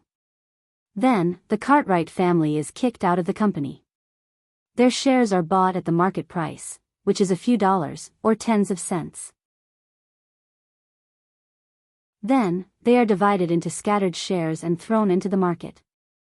At this time, the original company will be sold according to the original market value. This depends on the level of negotiation. Moses Adams's skills were not bad, so he took over the Cartwright Company and earned $150 million. But for Mariang Smith, it is a little troublesome. Mariang Smith's company is mainly funded by venture capital, which means he has a lot of shares in listed companies. This has to be done slowly. Fortunately, the results of the past few days were not bad. Mariang Smith's biggest reliance was Google's shares. These shares not only represented money, but also some power. I have to tell the boss this good news immediately. Moses Adams smacked his lips. He was really excited. These were Google shares, 0.2% of the company's total value. Although they might not be worth a lot of money, only a few $100 million, the problem was that these shares were a symbol of status in the United States. These shares were enough to enter the board of directors. Thinking of this, Moses Adams immediately called Jianghu. But unfortunately, no one was willing to give him a call. Because at this time, Jianghu has no time to deal with his matters. He is waging war in the small forest. About an hour later, Jianghu walked out of the woods with Jialina, who was a little weak all over, and then put her directly on a recliner. She originally wanted to go into the water to play, but now she has no strength at all. After getting her a bottle of juice, Jianghu also returned to his recliner with a smile. "You pervert, you should have a picnic in a while." After Jianghu lay down, Qi Jie couldn't help but frown and said to Jianghu. Hearing her words, Jianghu can't help but glare at her. "Whose responsibility is it, don't you know in your heart?" Looking at Qi Jie, Jianghu said with a face full of hatred. "Humph." Hearing Jianghu's words, Qi Jie naturally understood what was going on, but she just blushed. She didn't mean to admit defeat. She straightened her neck and no longer looked at Jianghu. Looking at her proud look, Jianghu also smiled. He can really be angry with her over these trivial matters. Speaking of which, Jianghu has always felt that he owed Qi Jie, Chia, Ai Xiaoxi, and the others. After all, these girls originally had a very good future before following him. Finding a person who loves them and living a plain life is actually quite good, but now they are following him. He is unlikely to give them a name, and it is unlikely that he will only have them by his side. The original love is now divided into many parts, so Jianghu's heart still has some feelings of debt to them. Although it is not heavy, it has always been there. It is precisely because of this that Jianghu usually spoils them. Seeing that Qi Jie did not speak, Jianghu also lay down, but he felt something on his back. He touched it and took out his phone. He was going to continue playing the game, but he didn't expect to see a call from Moses Adams as soon as he opened it. Then Jianghu dialed the phone back.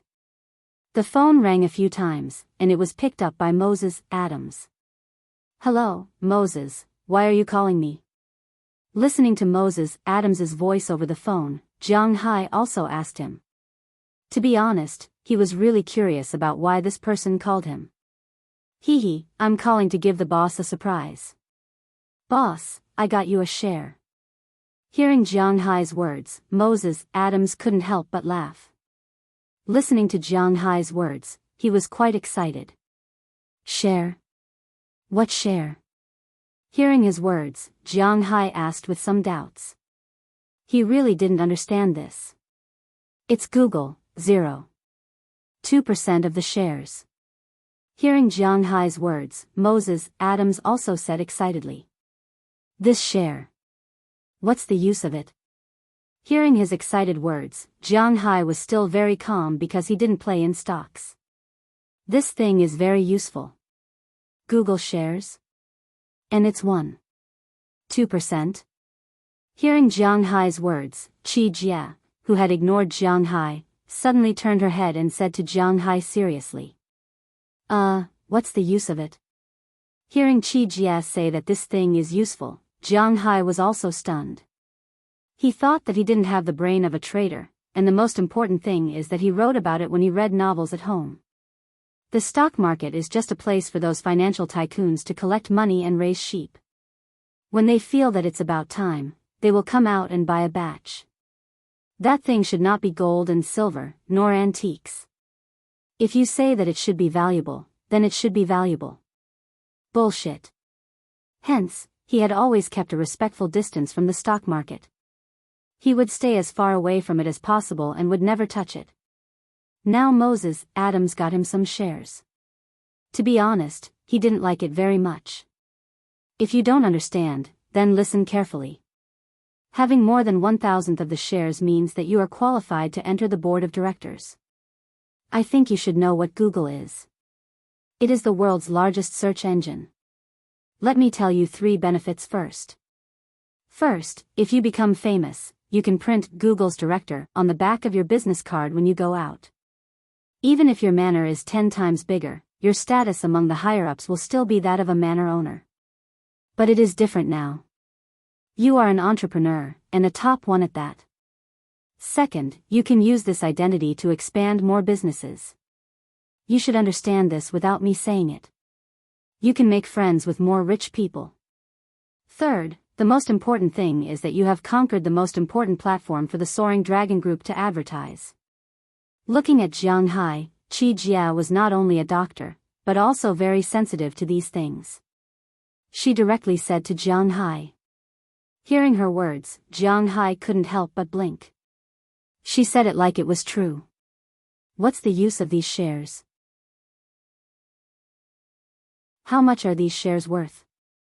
According to what you said, people can enter Google's board of directors by spending 800 million yuan? Although the second and third points were very tempting for Jiang Hai, the problem was that these shares were not worth 1 billion yuan or 10 billion yuan. What's the use of these shares if they were only worth 800 million yuan? What you have is equity, not stocks. Stocks are scattered notes, used for trading. What you have is equity, it can be used for dividends. Hearing Jiang Hai's layman words, Qi Jia couldn't help but roll her eyes and said to him. Is she right? Hearing Qi Jia's words, Jiang Hai was also a little uncertain.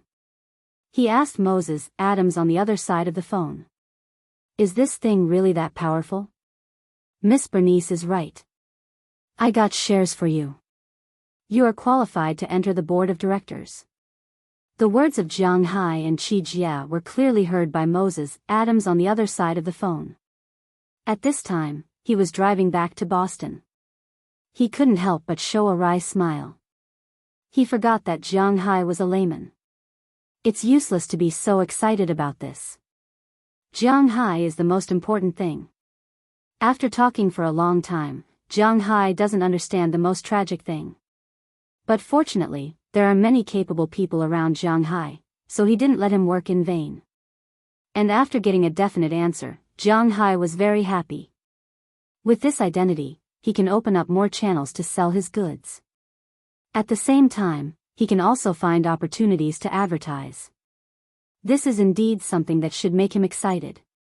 He announced on the spot that he would give Moses Adams a reward, but he didn't give it now. He would wait until all the things were solved.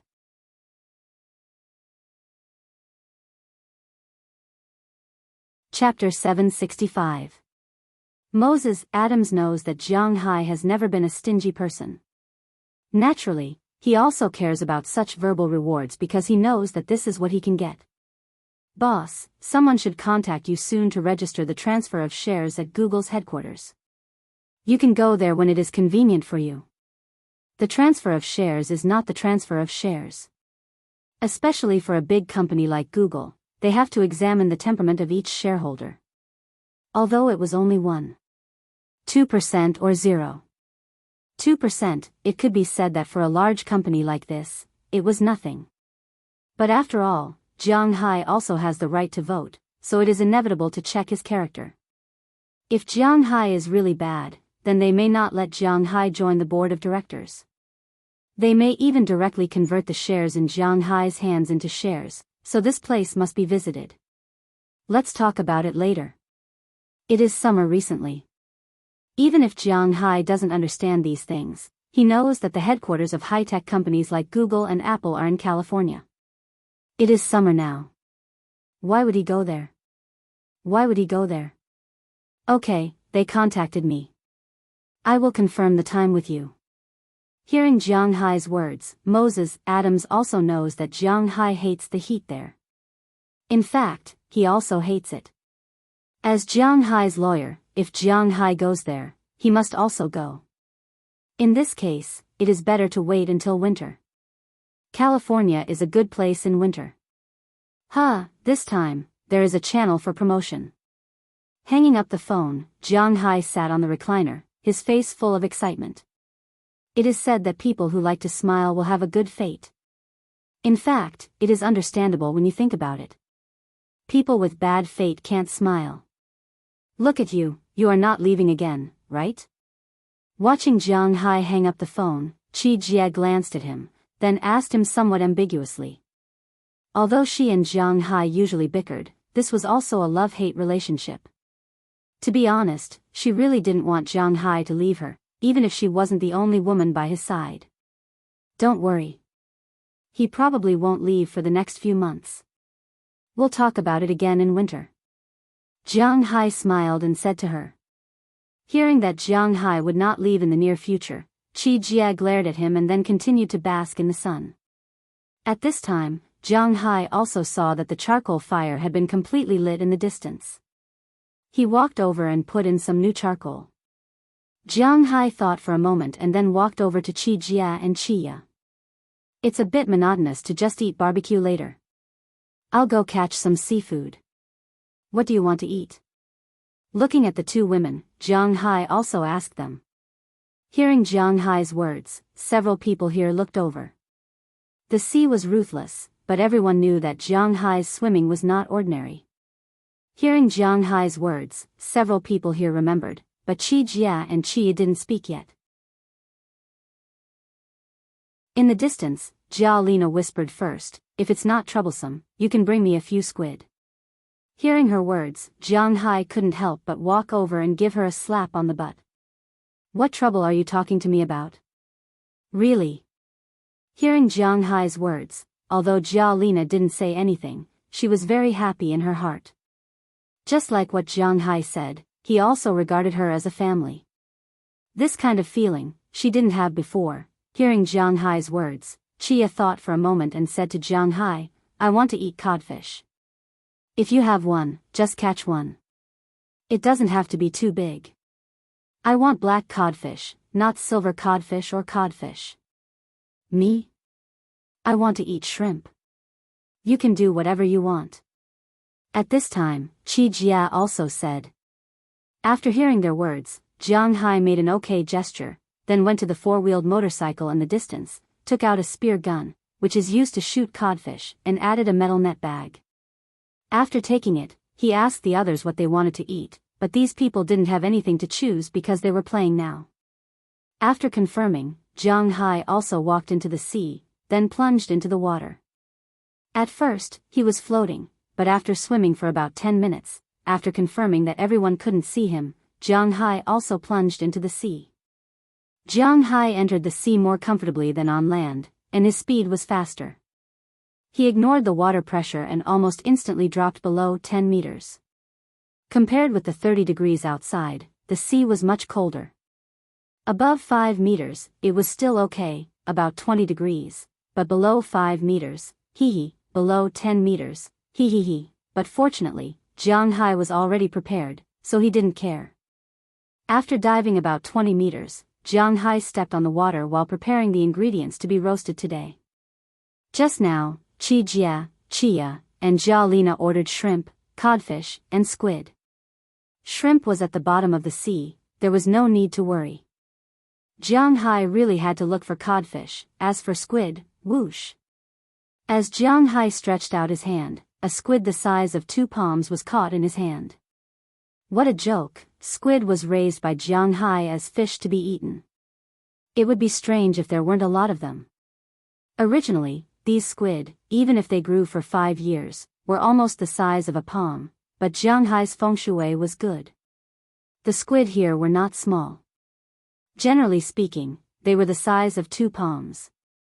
When cooking, the teeth and internal organs in the mouth were removed.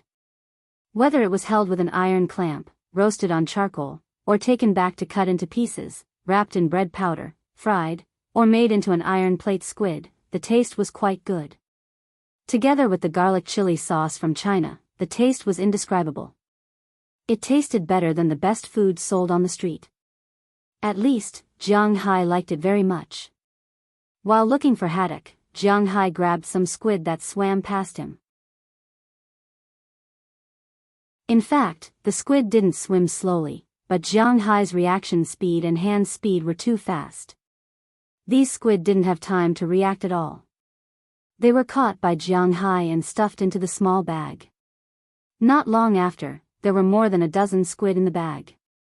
Jiang Hai also stopped and concentrated on searching for haddock. Not to mention, he really found a group of haddock after a long time. Haddock was a kind of Atlantic codfish, but it was the same as the codfish that were generally checked.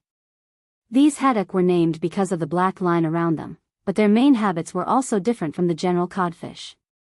Codfish generally swam not far below the surface of the sea, and the reason why Jiang Hai sank 20 meters to catch them was because haddock was a bottom-dwelling fish. They lived at the bottom of the sea and were very small. The heaviest one was about 3 kilograms, and the longest one was about 70 centimeters. Of course, most of the adult fish were about 2 kilograms of fish, about half a meter long, but this kind of fish's meat was excellent. Generally speaking, after catching them, they were directly chilled and then sold as sashimi. Among the codfish, haddock was the king. After discovering the school of haddock, Jiang Hai swam quickly. Jiang Hai picked up the spear. Before the fish could react, Jiang Hai's right hand had already pierced through them. In an instant, the spear pierced through a large haddock. The haddock began to shake after the spear pierced through it, but it was useless. Jiang Hai walked over and took the fish from the spear. At the same time, he glanced at it. This fish should be half a pile, maybe less than 2 kilograms. How could it be enough to eat? Fortunately, although the nearby fish were frightened just now, they were all stupid and didn't go far. Jiang Hai continued to shoot with the spear. Not long after, 3 or 4 fish were pierced. After all, they were fish from his own fish farm, and it was enough to eat. After loading the fish, Jiang Hai began to look for the last ingredient, shrimp. If there was one thing that Jiang Hai's fish farm had the most besides microorganisms, it would be shrimp. In Jiang Hai's fishing grounds, there are all kinds of prawns.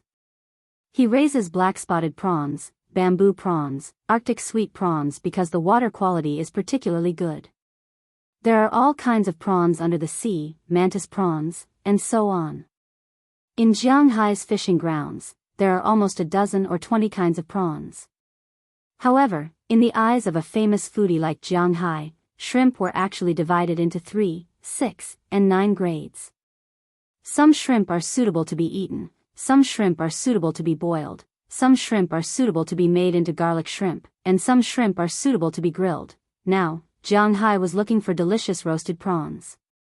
First of all, the prawns couldn't be too small. If the shrimp is too small, it will be burnt before it is grilled. The shell of the shrimp must be crispy, but the meat inside must not be too old. Therefore, it is inevitable to find some big shrimp. Just as Jiang Hai was looking, a group of red shrimp suddenly appeared in front of him. When he saw these shrimp, Jiang Hai was stunned. At first, he thought it was Arctic sweet shrimp.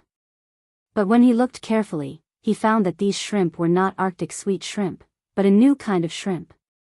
Thinking of this, Jiang Hai couldn't help but be a little confused. After swimming over, he picked up one and looked at it. When he saw it, Jiang Hai couldn't help but be shocked. Because this shrimp is really big. This kind of shrimp is red and very wide. Jianghu visually estimated that it is about 5 centimeters long. When it is straight, it is even as long as Jianghu's hand. Looking at this kind of shrimp, Jianghu was ready to catch some and ask Edward Anderson. He has seen a lot of shrimp, but he has never seen this kind of shrimp before. He is really curious. And this shrimp looks delicious when grilled. Thinking of this, Jianghu used both of his hands to grab the 2 prawns and directly stuffed them into his bag. Not long after, he caught 30 to 40 shrimp. Jianghu also likes to eat shrimp, so he is ready to catch more. But at this moment, suddenly, a black shadow floated from behind him. Jianghu felt the difference in the current and instantly flashed. Just at the moment when he dodged, a huge dark green fish with patterns on its body swept past him. But it just passed by. Although this fish is not small, it is not to the point where it can attack Jianghu. Its target is these shrimp. As soon as it lowered its head, a big shrimp was already in its mouth. With a force, it swallowed it. And Jianghu looked at this huge fish. He was a little confused. He knows this fish, but it is because he knows it that he is confused. Because this fish should not appear in this place. Is this Sume? Looking at the strange fish in front of him that looks a little like a parrot fish, but has a huge swollen head, he muttered in disbelief. Then he slowly swam to the side of this big fish. For the arrival of Jianghu, this fish did not have any excessive reaction. It still swam with the shrimp and bowed its head to eat from time to time. Front and back, left and right, Jianghu looked around carefully. He was very sure that this fish is Sume. Sume is also known as rippled lip fish. Jianghu has introduced it before. There are also encyclopedias and so on, so Jianghu will not take up the word count here. This fish is an endangered species internationally, with the level EN endangered. Among the marine fishes, river fishes are not counted. There are many species of river fishes that are extremely endangered. But among the marine fishes, the only one that is extremely endangered and more precious than this fish is the coelacanth, this kind of living fossil. Jianghu used to read some novels about farming. This kind of fish would definitely appear in them. So it was only natural that this kind of fish would appear in Jianghu's fishing ground. If it was Jianghu from 2 years ago, he would only be happy right now and wouldn't have any other thoughts.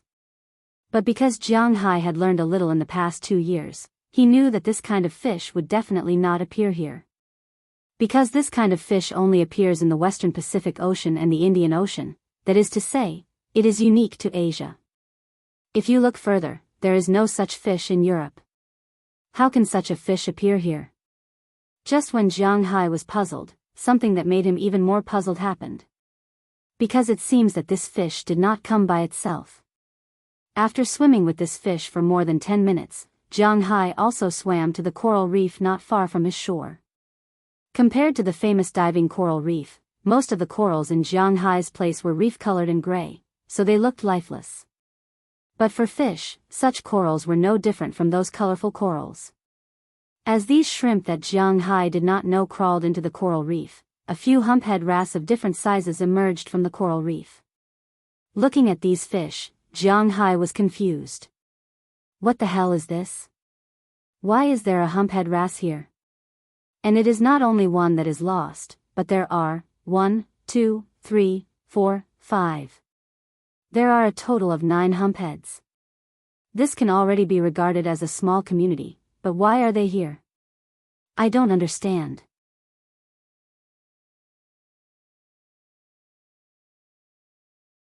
Chapter 766. Just when Jianghu was puzzled, a huge body suddenly swam quickly from a distance. Jianghu glanced at it, but the corners of his mouth raised because he knew what it was. When Big Dump's ugly and scarred face appeared in front of Jianghu, Jianghu also slowly swam over, and seeing Jianghu, Big Dump's eyes flashed with a hint of excitement. Jianghu gently swam up, then sat straight on Big Dump's back, grabbed its dorsal fin, and patted its back. Jianghu hasn't seen it for a while. Feeling Jiang Hai's movements, Big Dumb was very excited and turned around in place. "You're guarding this sea area, you're doing well." Looking at Big Dumb in front of him, Jiang Hai couldn't help but laugh. For Big Dumb, it can be said that it is one of Jiang Hai's closest pets, second only to Little Yellow, Xiao Bai, and Dai Teeth. Since Chocho learned to fly, it has become a bit cold. Every day, it will fly out during the day and only fly back at night. Anyway, it is the national bird of the United States, and no one dares to hit it, so Jiang Hai is happy to be idle. And Big Dumb, it can be said that among Jiang Hai's pets, it has changed the most.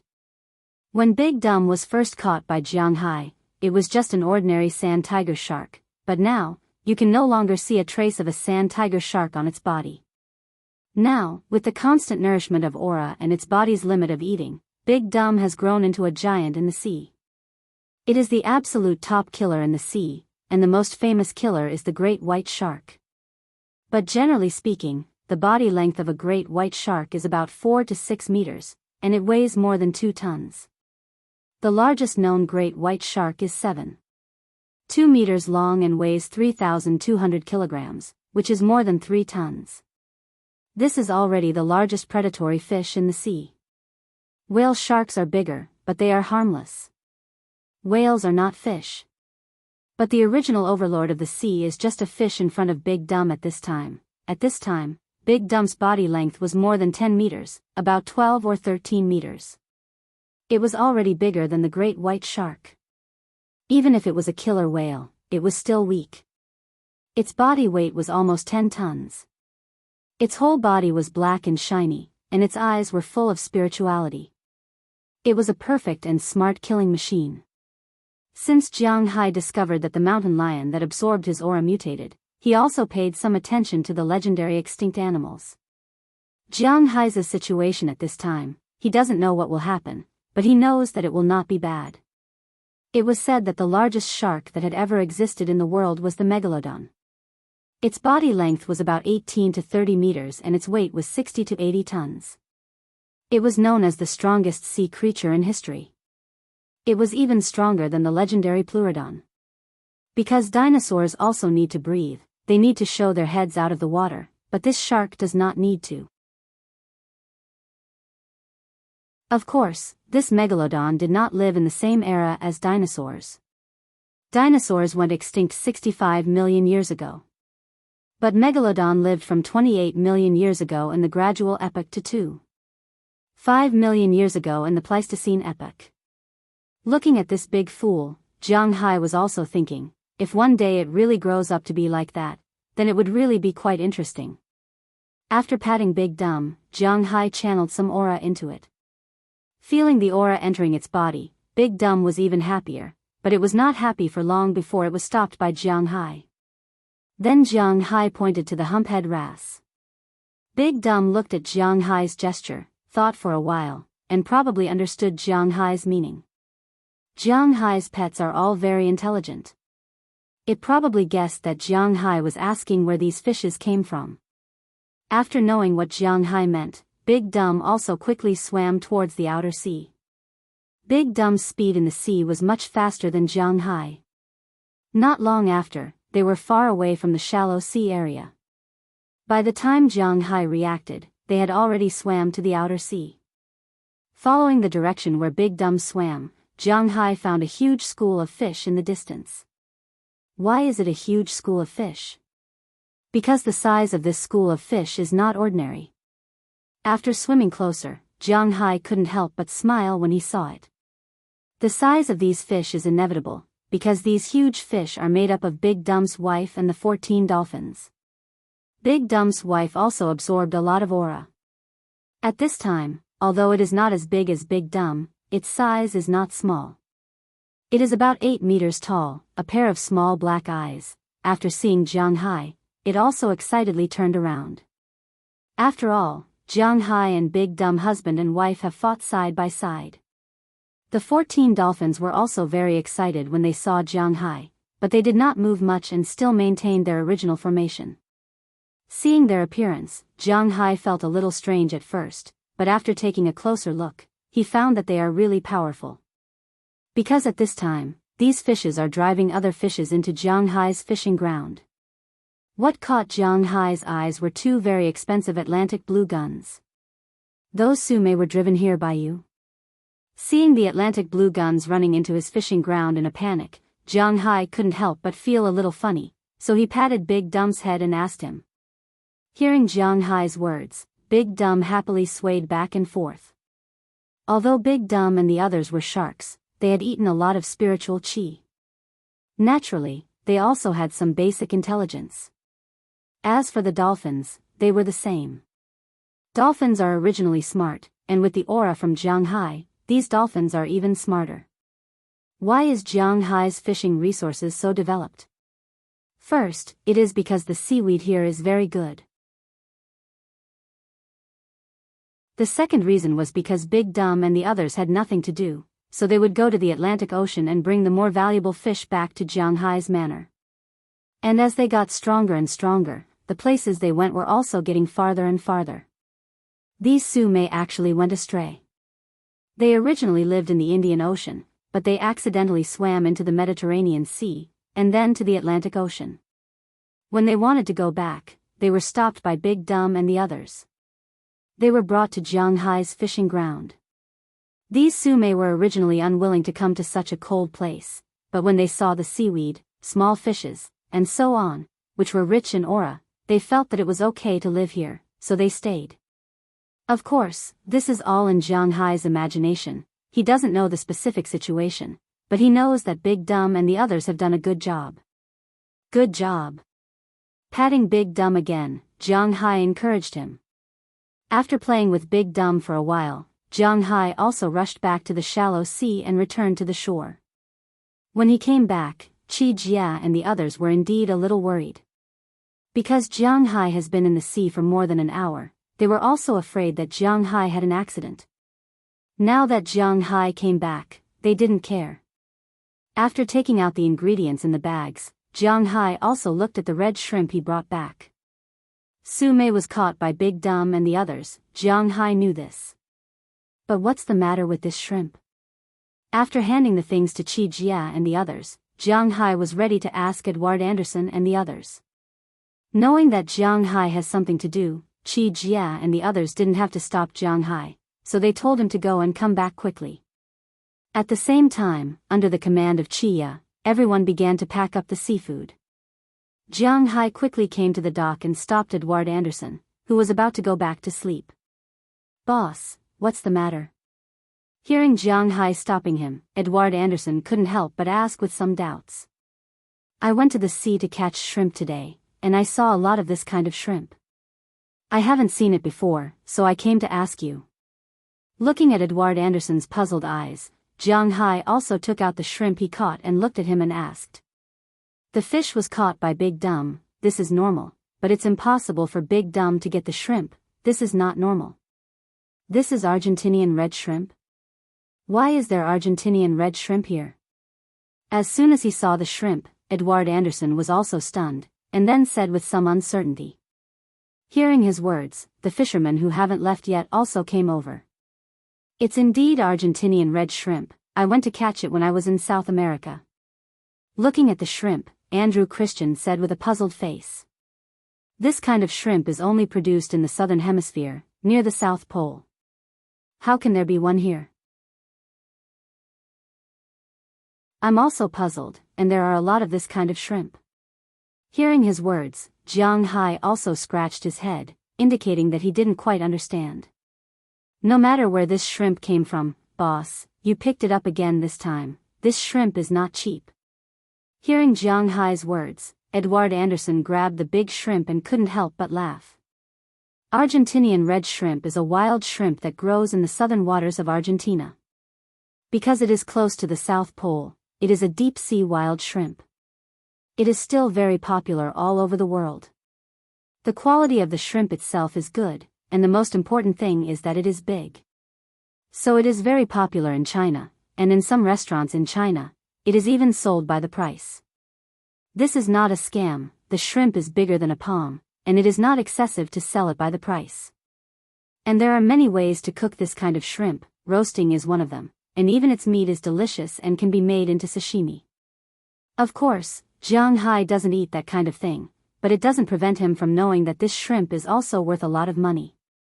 I saw a lot of shrimp like this at the bottom of the sea, tsk, this is one more place to pay. Looking at the big shrimp in his hand, Jianghu smiled, and after giving the rest of the shrimp to them, Jianghu returned to the seafood stall with a smile. When he returned, the food for the first round had already been prepared. Chia was really talented at cooking. The marinated steak, plus the seafood that Jianghu brought, was presented perfectly in her hands. When Jianghu came back, they were eating the roasted meat. As soon as Jianghu came, he picked up a big piece of steak with his hand and stuffed half of it into his mouth. After 2 bites, his eyes narrowed. The beef in his manner is still the best. The taste of the beef is very rich, sweet and juicy. After 1 bite, the taste of the meat juice exploded in the mouth.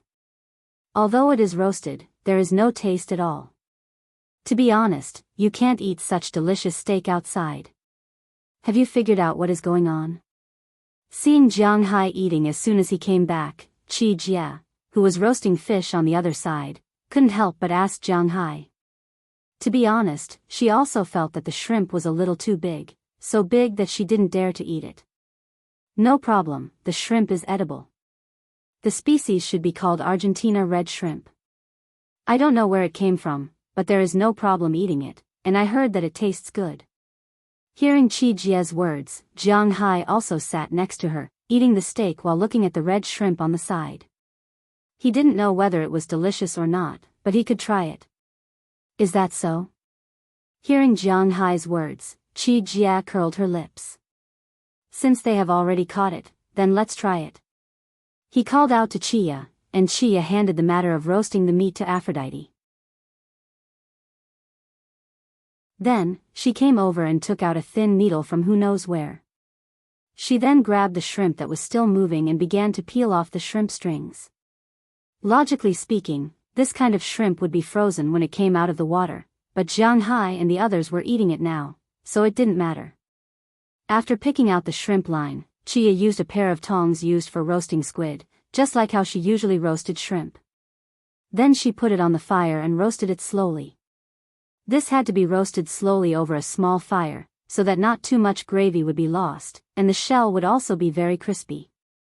Jianghu was a foodie, but he wasn't very good at cooking these things, so he had to listen to Chia. After the shrimp was done, the squid was also cleaned up, and the fresh squid was directly placed on the prepared iron plate. The clean squid was still struggling to move, and at this time, Chia's courage as a chef could be seen. Bang! Bang! Bang! Bang! Bang! The squid was cut into several pieces. The teppanyaki squid that they usually ate was the kind that was dead and melted. Probably not many people had eaten this kind of fresh squid before. Jianghu also ate it for the first time after coming here, but he had to admit that fresh squid was also very delicious. Of course, this didn't mean eating it alive. Jianghu didn't even eat raw squid, let alone eat it alive. After the squid was almost cooked, and the fish were all dead, then she brushed it with chili sauce, sprinkled it with chili powder, zairan, sesame seeds, and some coriander to enhance the taste. Jianghu didn't want to eat the spring onions, so he didn't bud them.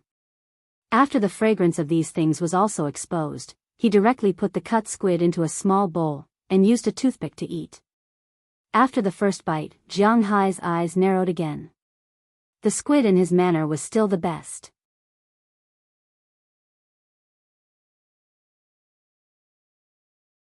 Chapter 767.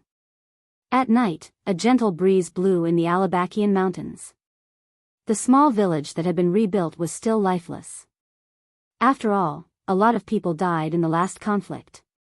However, with the help of the American government, the houses here were quickly built. After all, it was basically made of wood, and it wasn't a tall building.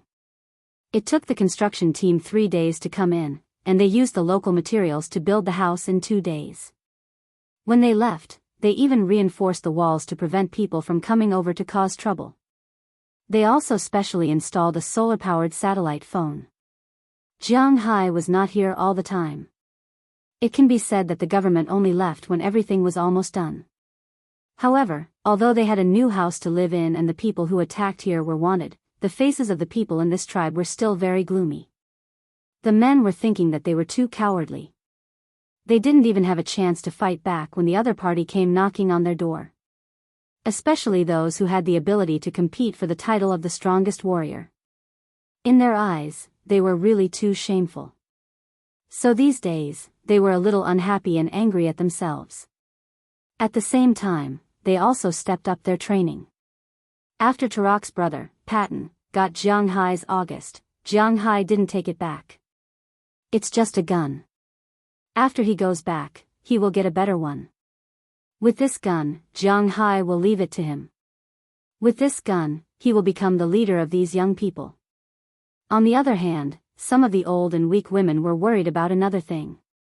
They didn't ask for revenge or anything. They just wanted to be safe. They were wondering if the tribe was still safe. Maybe in a few days, someone will come to attack the tribe. When they thought of this, they lost their spirit. Looking at the lifeless atmosphere of the entire tribe, not only the patriarch, but also Tarak felt a little uncomfortable. However, as a member of the tribe and a woman, she really didn't have any right to speak. But today, after dinner, the chief of the tribe called her to his room. Don't think too much, the old man didn't have any bad intentions. After calling her into the room, the two of them sat far away from each other. This time, I called you here, do you know why? The patriarch looked at Tarak for a long time, then slowly said. I don't know. Tarak shook her head. She really didn't know why she was called here. This matter, maybe only you can do it. I want to send something to Jianghu.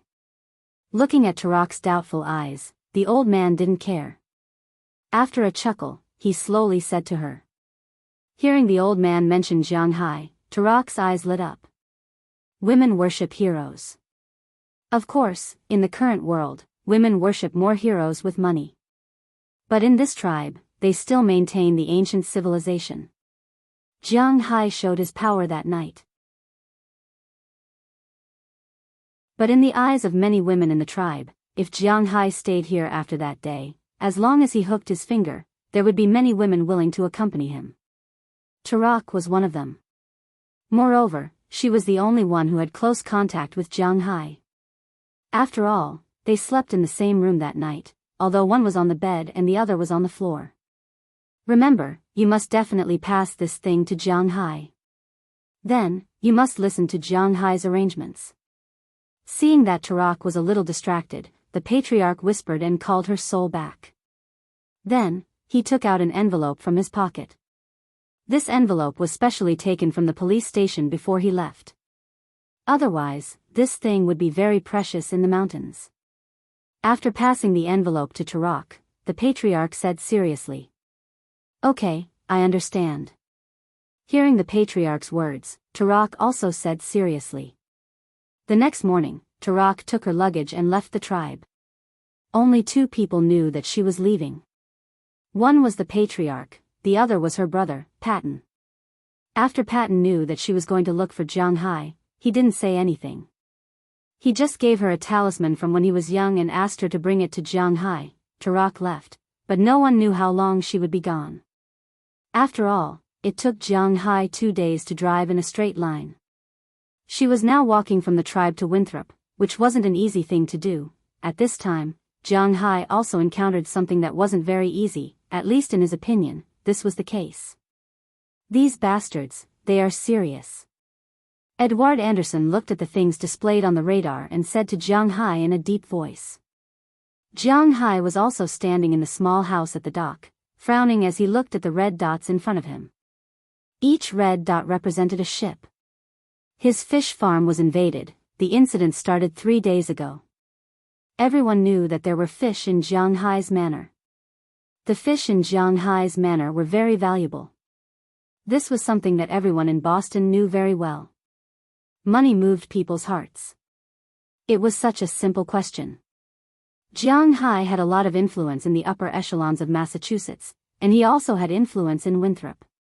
Therefore, whether it was high-ranking politicians or residents of Winthrop, they didn't dare to provoke Jianghu. But Boston was so large that the fishermen of Revere, Chelsea, Avery, Somerville, Cambridge, Watertown, Newton, Brickland, Needham, Canton, Milton, Dedham, and Quincy did not object to it, though the fishermen of Revere, Chelsea, Avery, Somerville, Cambridge, Watertown, Newton, Brickland, Needham, Canton, Milton, Dedham, Quincy did. Especially after Jianghu expanded his fish farm again. In their view, Jianghu's fish farm was very big and there were fish in it. In their view, not all property was sacred and couldn't be violated, especially when it came to fish. Wuxia's textbooks taught them that Americans had a robber's spirit in their bones. However, after Jianghu came here, he found that this sentence was actually not so true. Not only did Americans have a robber's spirit in their bones, but in fact, everyone had it. Therefore, some people thought about stealing fish. However, it was not possible during the day. Marlon Rupert and Bell Lester's helicopters would always patrol the fish farm. If there was a problem, they would directly fly over. They didn't have to do anything. They just had to remember the ship number and report it to the Coast Guard. Now that the Coast Guard's salary was completely dependent on Jianghu, they naturally wouldn't let go of these ships easily. Fines from the higher-ups were inevitable. Therefore, it could be said that the losses outweighed the gains. However, once people went astray, it was really difficult to come back. Those who were punished did not become chickens in the eyes of others. Instead, they were thinking of ways to steal fish without being discovered. Some people went at night, but it was very dangerous at night. It was easy to bump into Jianghu's fishing boats. At that time, they would naturally be in trouble. Therefore, some people were prepared to play dirty. They prepared to drive a small boat to steal fish at night. The boat was very small and would not be shown on the radar. Moreover, Jianghu's fish was very expensive. A few nets were enough for them to spend. This made many people think about it. In the end, the two Chelsea brothers were the first to carry out this plan. It was 3 days ago. These two men drove a small boat to Jianghu's waters and began to catch fish in the dark. The people did not discover them, but the fish did. Before they could catch a second fish, a big fool appeared and knocked their boat into the water. The people fell into the water and were naturally eaten. The next day, when Jianghu and his men were patrolling, they found the boat and nothing else.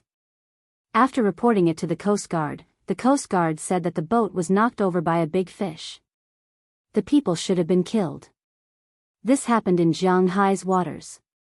Jianghu could not get away with it. According to the original statement, Jianghu might have to pay about 100,000 yuan. After all, the two men died in his territory. Jianghu was very unwilling to pay more than 20,000 yuan. You came to my territory to steal fish and drowned, and you still want me to pay? Shameless bastard. However, the matter here was not settled yet. The people from the Fishery Association came over to make trouble. According to them, it was the fish that killed the brothers. The brothers were from the Fisheries Association, so they had to come here to punish the murderer. It was like a tiger eating a man in the park. Although the man deserved it, the tiger had to be beaten to death. But fish were different from people. Fish were in the sea. How could you determine which fish killed them? According to them, they were planning to capture all of the big fishes and kill them. Of course, this was what they said. In fact, they just wanted to catch fish. Who knew if they put the fish in the boat? And most importantly, even if Jianghu sent people to each boat to watch them and not let them put the fish in the boat, after the fish were squeezed in the net, they would die on the boat. Even if they fell back into the sea, Jianghu would suffer a huge loss. The most important thing was that Jianghu was indeed a little guilty because he had big fish. And these people came under the banner of not being punished by the law.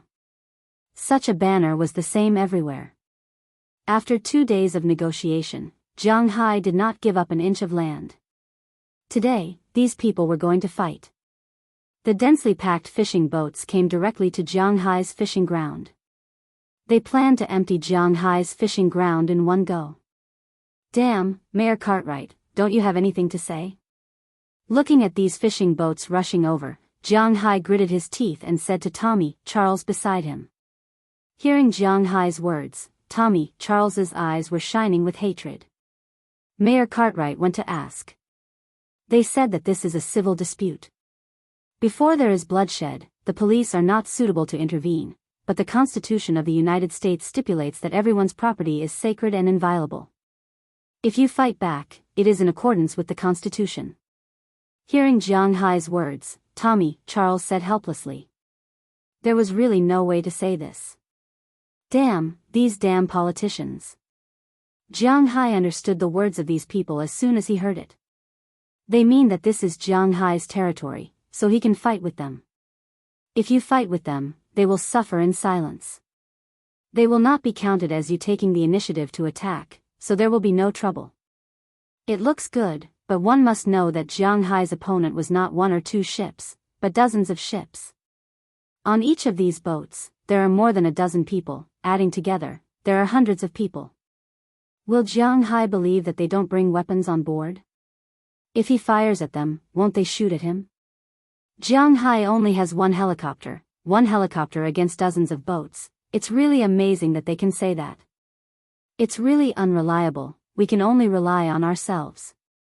Hearing that there is no help from Mayor Cartwright, Edward Anderson can't help but sigh. Now they have no other way. Otherwise, they can only watch these people take advantage of them, or they can only fight with these people, it's that simple. Damn it. After thinking for a while, Jianghai said in a deep voice. After hearing Jianghai's words, the fishermen around him stood up. Cowboys and fishermen are not good-tempered. For them, this job in Jianghai's manner is excellent. They earn a lot, eat well, live well, and are not too busy. The most important thing is that they have a lot of hope. Now that someone has come to make trouble, they are not to be trifled with. With Jianghai's order, Bell Lester directly flew the helicopter over. Jianghai and the others immediately got on two fishing boats and rushed over. The two fishing boats were extremely fast. But when they arrived at the border, Jianghai found that he was still too late. He didn't block all of them outside. Now, the leading fishing boats have already put down their nets, ready to catch the fish directly. Boss, what should we do? Seeing that these boats completely ignored Jianghai's boat and were ready to catch the fish, Edward Anderson's face was quite ugly. He walked to Jianghai's side and whispered to him. Knock over these mother*** curs. Looking at these boats outside, Jianghai's eyes narrowed. After comparing the tonnage of the boats, he growled with a gloomy face. Hearing Jianghai's words, Edward Anderson's eyes couldn't help but light up. He showed his big white teeth, then gave a thumbs up to Jianghai, then directly commanded the two fishing boats to crash into the fleet in front of them. These boats clearly didn't think that Jianghai would be so strong. Two against dozens, he actually dares to crash into the boats directly. Does he want to die? But no matter what they think, what they have to do now is to move immediately. Unfortunately, they still have nets, and Jianghai's boat is much faster and more powerful than them. They simply didn't give the fishing boats in front of them any chance. The engines of the two boats roared as they rushed towards the two boats closest to them. The shadows of the two boats grew bigger and bigger in the eyes of the crew members of the two boats.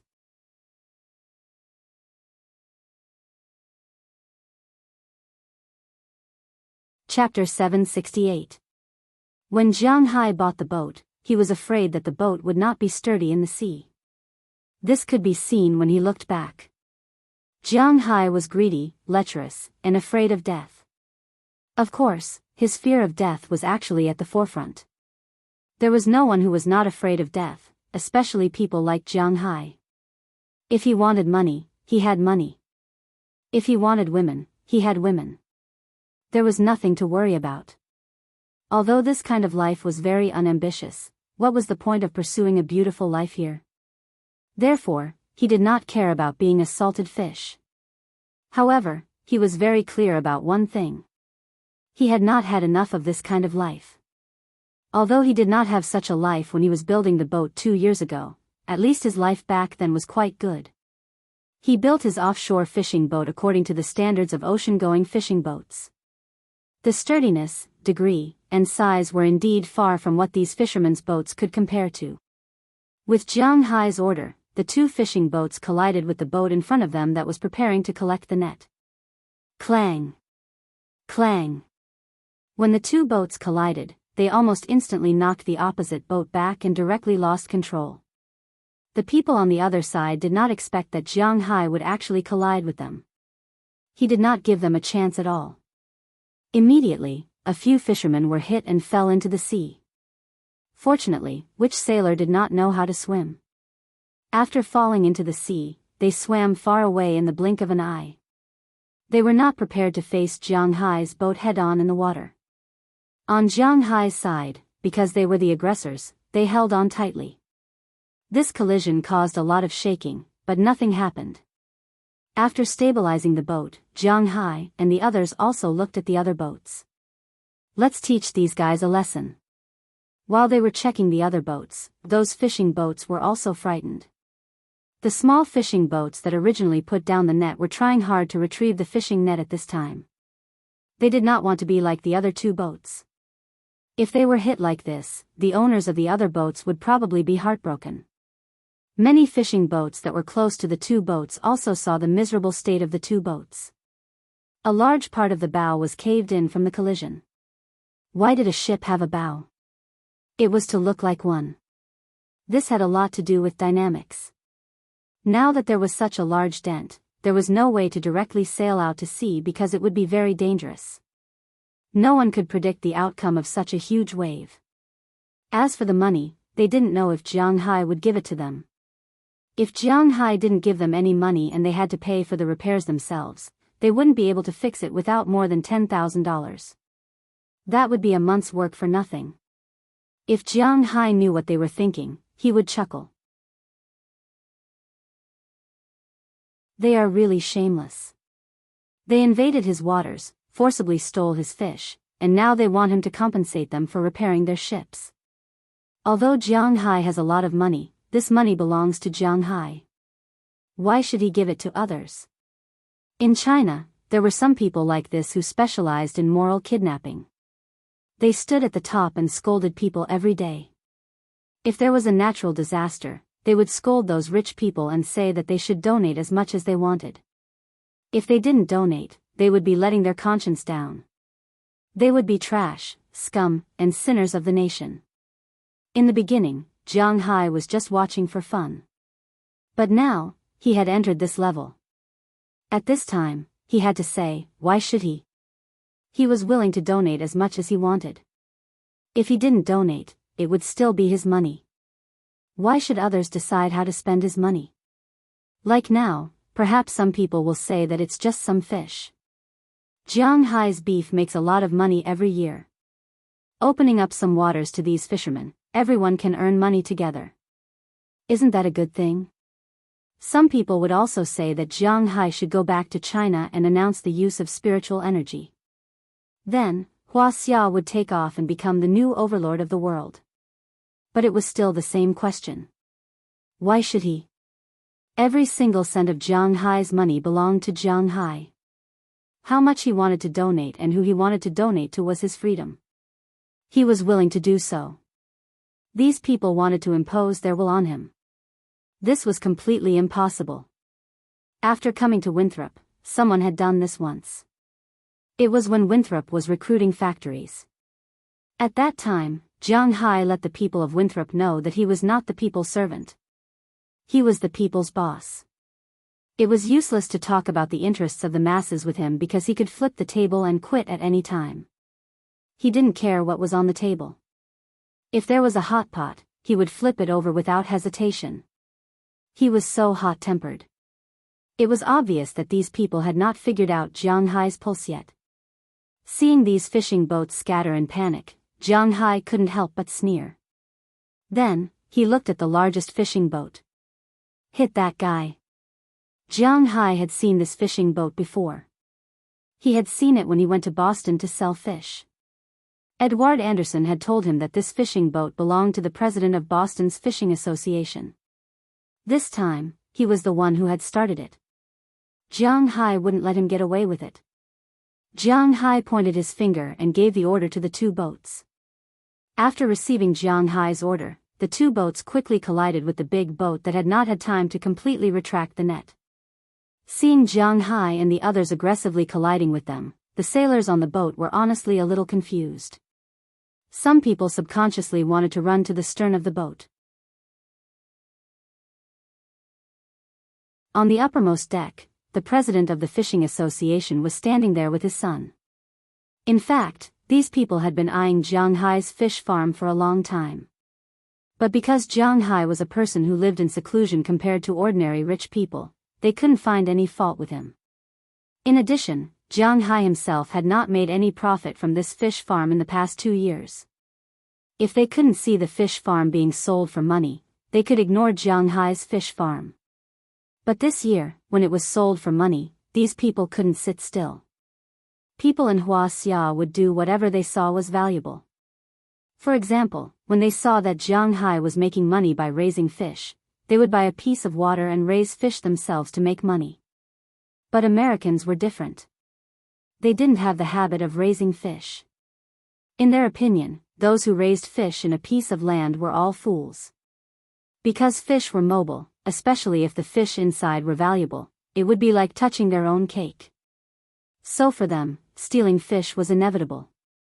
But they didn't expect Jianghu to have such a good relationship with the Coast Guard.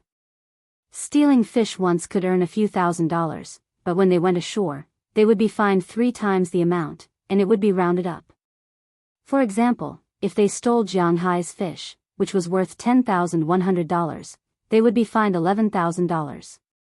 The fine would be 3 times the amount, which was $33,000. Such a fine was too much for them to bear. That was why some people took the risk out of desperation. Finally, they got the chance. 2 guys died in Jianghu's fish farm. What else could they say? Hunting down the murderer, this was also the reason why they invaded Jianghu's fishing grounds. They themselves didn't believe this reason, but it was just a slogan, a fuse. After the police heard their reason, the police didn't appear. After all, people died. In a country like the United States, where human rights were high, people died. It was definitely the most important thing.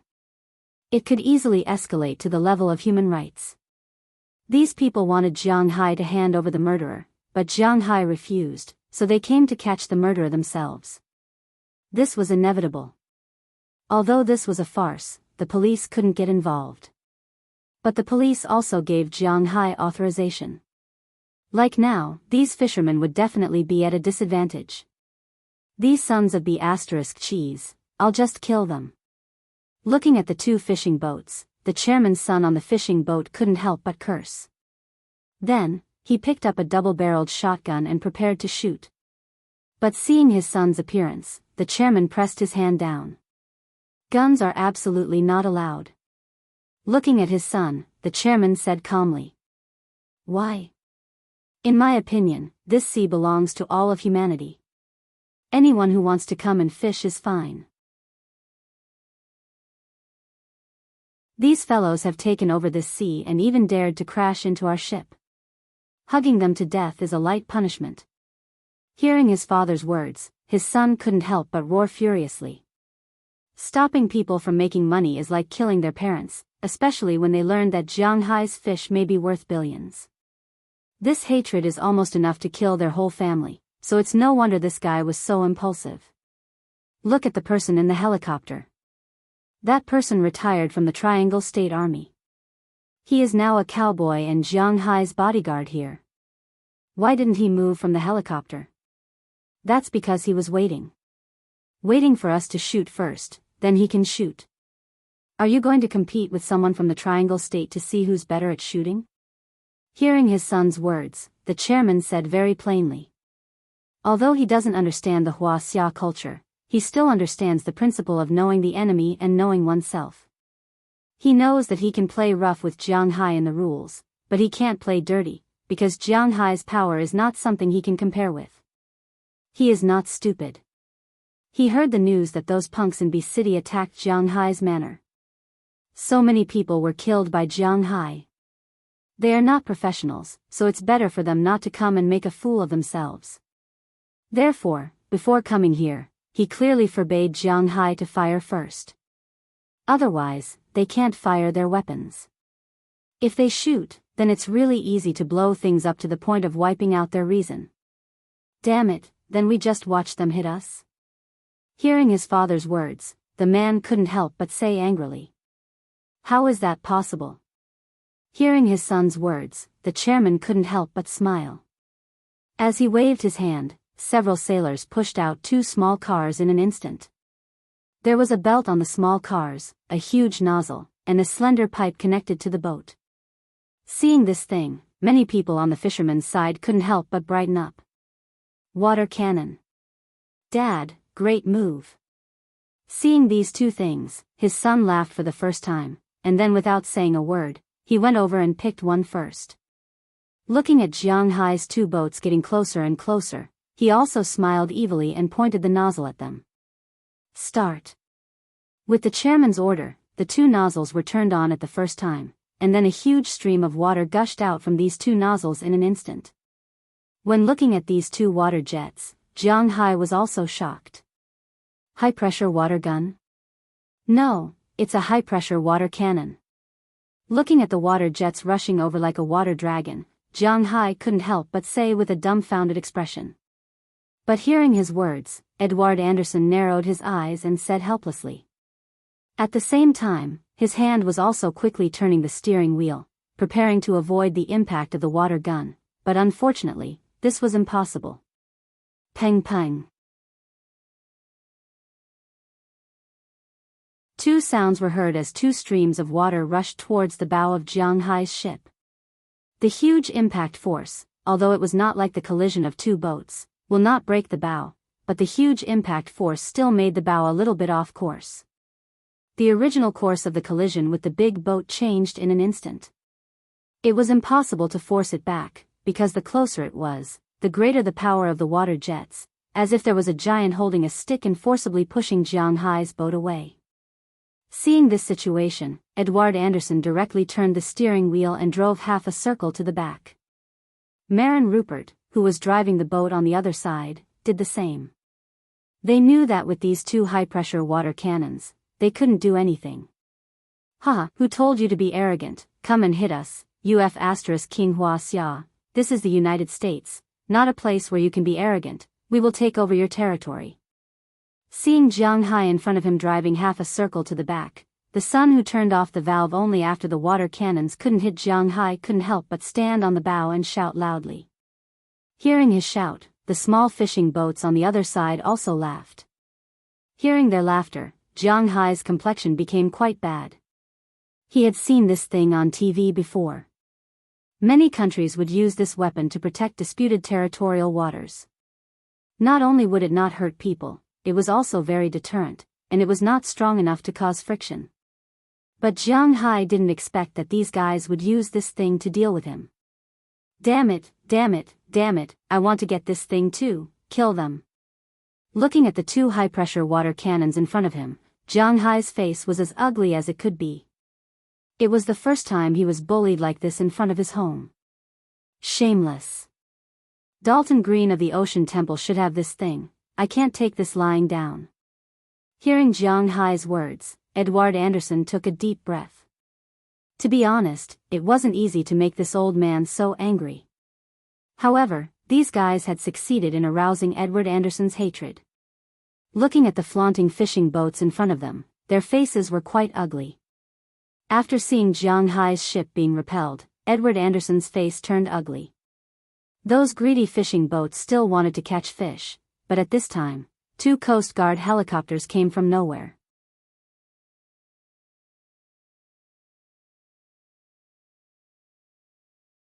Chapter 769.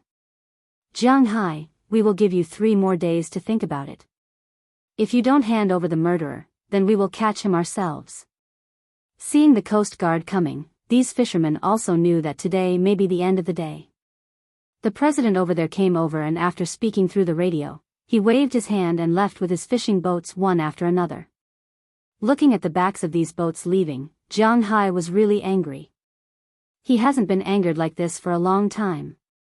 Boss, what should we do now?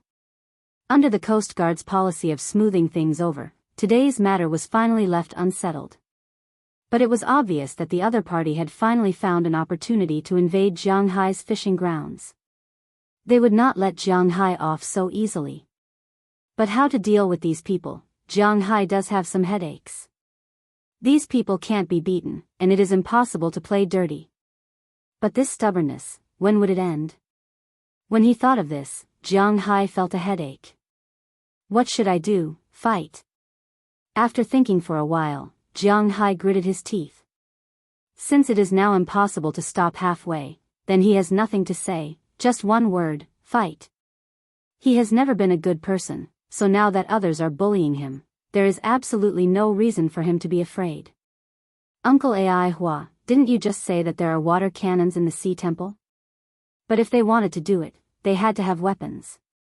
It was impossible to directly take out a gun, but as the man said, before the other party opened fire, they absolutely could not open fire. Whoever opened fire first would be the one to blame.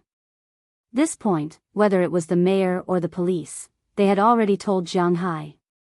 If they can't shoot, then the choice of weapons is much less. Jianghu thought about it and decided to use water cannons. No problem, let's go in the afternoon. Hearing Jianghu's words, Edward Anderson said loudly. Hearing his words, Jianghu temporarily calmed down his anger. Everything will wait until we go to the sea temple in the afternoon. Thinking of this, Jianghu couldn't help but rub his temples. Troublesome. How troublesome. Jianghu hated trouble the most. After driving the boat back to the dock, Jianghu and the others were not idle at noon. After discussing together, they had lunch. In the afternoon, Jianghu and Edward Anderson drove directly to the Boston dock. When they arrived at the Ocean Temple, it was 2:00 in the afternoon and the workers had just finished their lunch break. Therefore, the inside of the factory was a bit messy. But after Jianghu and the others walked in, Jianghu saw Dalton Green wearing a helmet. He was the boss of the Ocean Temple. At this time, he was directing the workers to install a ship. Hey, Dalton. Looking at Dalton Green, Edward Anderson couldn't help but shout. Hearing Edward Anderson's words, Dalton Green also turned his head and glanced at him. There was a hint of surprise in his eyes at first, then he smiled as if he knew that Jianghu and the others were coming.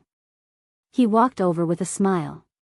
Hey, man, I knew you were almost here. Looking at Edward Anderson, Dalton Green shook hands with Jianghu first because he knew that he was the one who spent the money. Then he said to Edward Anderson, I think you should know about it. After all, this matter is now spreading everywhere. Hearing his words, Edward Anderson smiled and said somewhat speechlessly. Although they didn't say it explicitly, Jianghu knew what they were talking about. The conflict between him and the fishermen was actually not a secret in Boston. After all, the fishermen had to portray themselves as righteous, otherwise, they would have no reason to attack, so these guys had been creating a lot of momentum in Boston these days. Dalton Green naturally knew that these people were looking for trouble. When the time comes, whether Jianghu wants to get weapons or ships, his place is the best choice, so he was not surprised by Jianghu's arrival.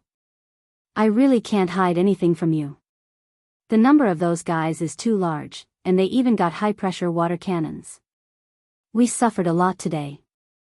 This time I asked you to come here mainly to buy some high-pressure water cannons and then beat them back. Hearing Dalton Green's words, Edward Anderson nodded with a wry smile, and then said with a face full of hatred. These guys are like a pack of wolves. If you show a little weakness in front of them, they will skin you, break your bones, and swallow you whole. Therefore, whether it is Jianghu or Edward Anderson, they are determined to protect the fishery. Now they came to Dalton Green to look for weapons. Come with me. Hearing Edward Anderson's words, Dalton Green smiled, and then took them to the depths of the factory. Turning around, they went to the harbor where the factory was preparing to launch the ships. It was a huge and empty place. After coming here, Jianghu looked at Dalton Green with some doubts. What are we doing here? Are there water cannons here? Looking at the empty place, Jianghu asked with some doubts. Ho ho, Mr. Jiang, I know at first sight that you have not bought any weapons. When you buy weapons, you should try them first to see if they are useful, right? This is the test site. Come on, bring them here. After speaking to the people around him, a lot of workers came over with a lot of things. The first thing that Jianghu saw was a high-pressure water cannon about the same size as the one used by the fire brigade. Under Dalton Green's signal, the workers opened the valve in an instant, and a water dragon sprayed out from the water cannon. It sprayed for about 20 meters before gradually falling down, drawing a rainbow in the sky. This is the most basic high-pressure direct current water cannon. Its serial number is QZ355, and its caliber is 50 millimeters. It can spray 5 liters of water per second, and its range is at least 25 meters.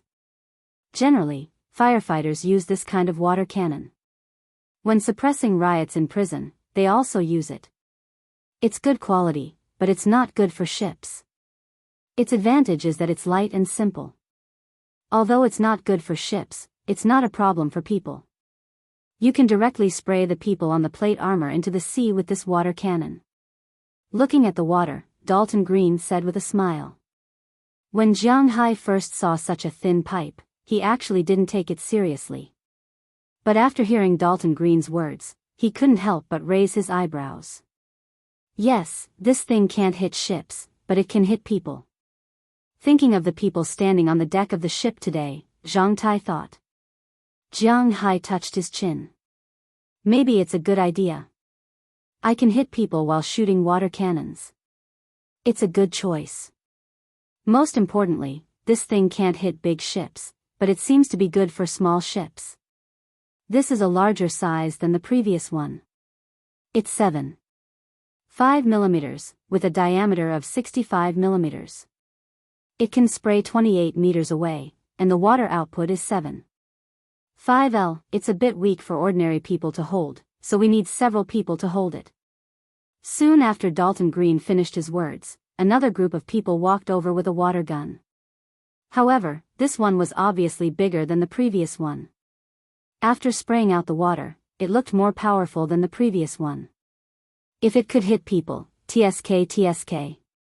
No, is there a bigger one?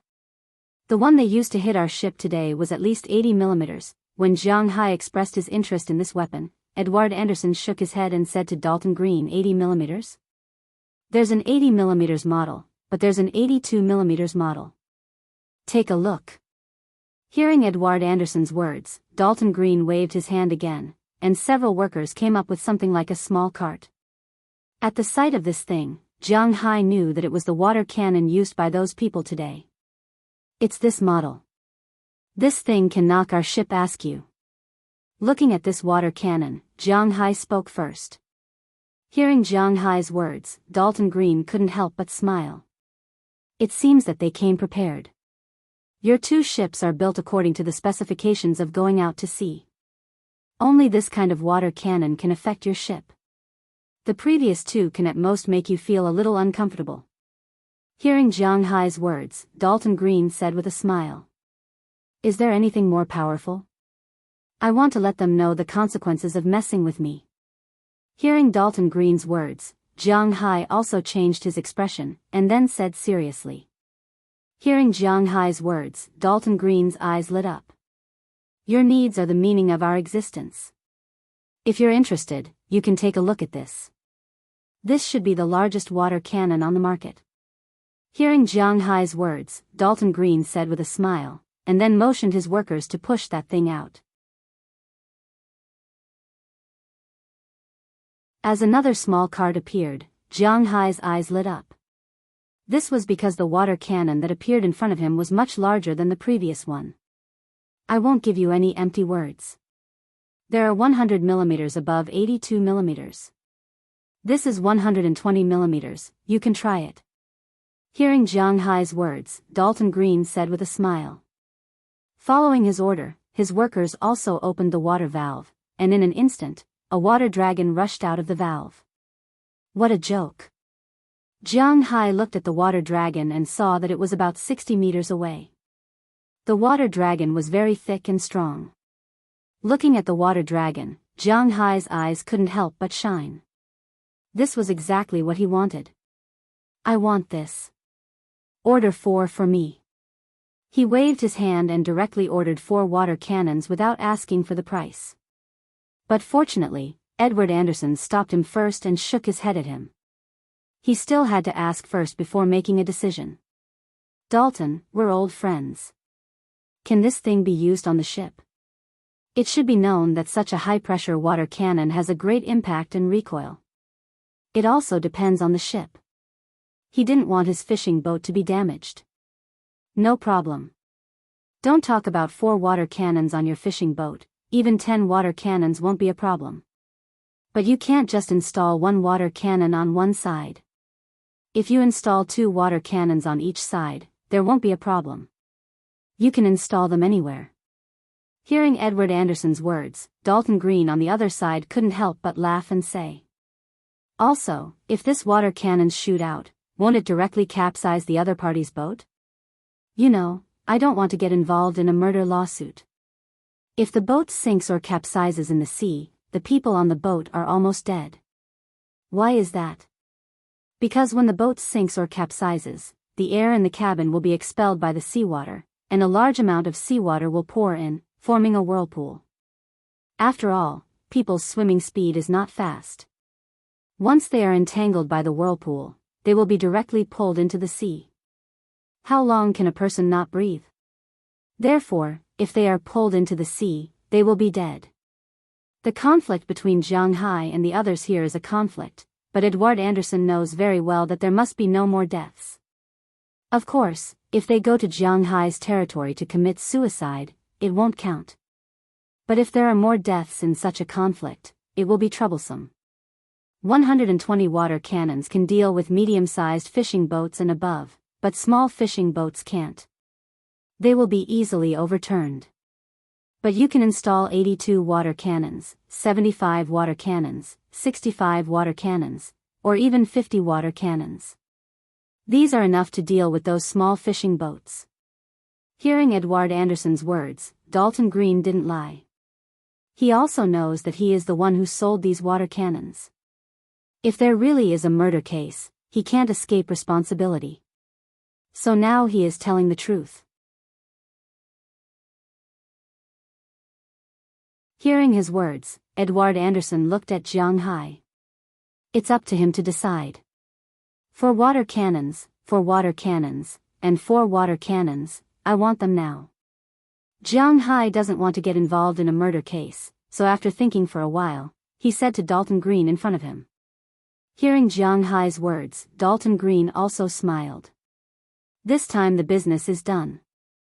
He immediately ordered his workers to take these water cannons from the warehouse for Jiang Hai. Seeing that Jiang Hai has made up his mind, Edward Anderson didn't say anything. He just checked the water cannons one by one. After confirming that there is no problem with them, Jiang Hai paid the money without hesitation. The price of these water cannons is not cheap, especially the 4 water cannons of 120 water cannons. The total price is comparable to the price of a fishing boat of Jiang Hai's level. But Jiang Hai doesn't feel distressed at all. First, because he doesn't lack money. Second, because he is counting on these water cannons to take revenge.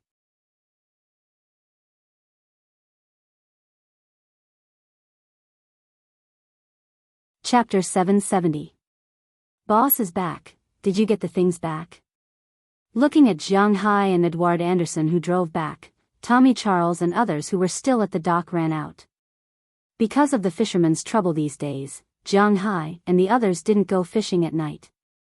Of course, before that, they made a lot of fishing, at least to ensure that the cooperative restaurants and Sam's Club in Prawalton had something to sell, but there was not so much variety. So, including Edward Anderson and the others, these people didn't go fishing at night. If they don't fish, there is no income. Although the salary is still as usual, what they really want is the bonus. Got it back, let's do it together. Hearing Tommy Charles's words, Jiang Hai also nodded. Hearing his words, Tommy Charles and the others ran over and looked at the high-pressure water cannons behind Jiang Hai's car. Their faces showed a grim look. The fisherman's character is not very good. These guys dare to provoke them, so they will certainly not let these guys have a good time. But after taking down these water cannons, they found that there were some steel plates under the water cannons, and they looked very thick, not even inferior to the ones used on the boat. These things are. Seeing these steel plates, Eleanor Cece asked with some doubts. He really didn't know. These are used for defense. Thanks to Edward Anderson's reminder, if we want a fire outside, the best way is to set up an armed turret outside. Hearing these people's words, Jiang Hai couldn't help but laugh, then looked at Edward Anderson and recalled the request he made when Jiang Hai was about to pay. Hey, that's better, come on, let's arm these 2 fishing boats. Looking at these steel plates, Bill Zaphonia, who had just arrived, laughed first, then shouted loudly. Hearing his words, everyone also shouted loudly. Then everyone went to the dock and took a blowtorch, saw blades, and a series of other things. They began to concentrate on transforming their boat. Jiang Hai was not very clear about this, but fortunately, these people were familiar with it. They knew how to increase their defense so that they wouldn't be hit by their opponents when they attacked. In addition, they didn't have to limit their vision. That night, the lights on the pier were only extinguished after 10 p.m. Jiang Hai dragged his tired body back home slowly. When he walked into the villa, he saw that the girls had specially saved dinner for him. He smiled.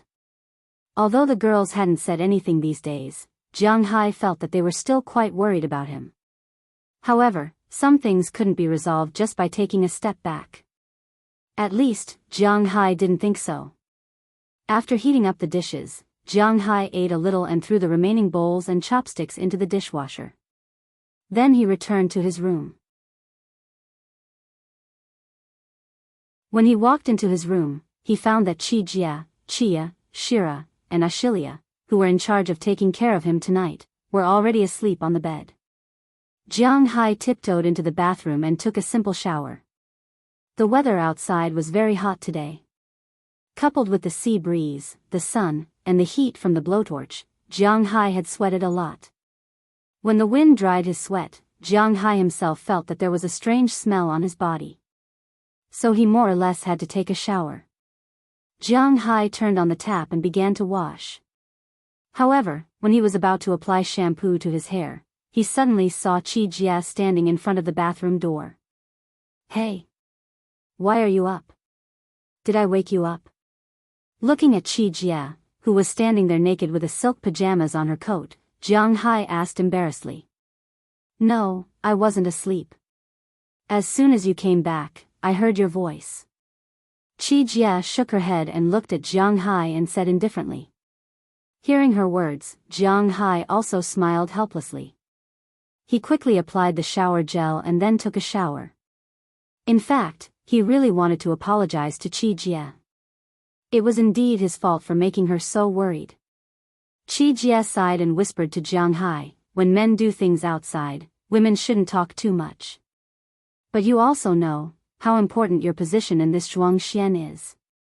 So, I'll have to trouble you to consider the women around you before making any decisions. Hearing Jiang Hai stop talking, Jia sighed and whispered to Jiang Hai. I really made you worry.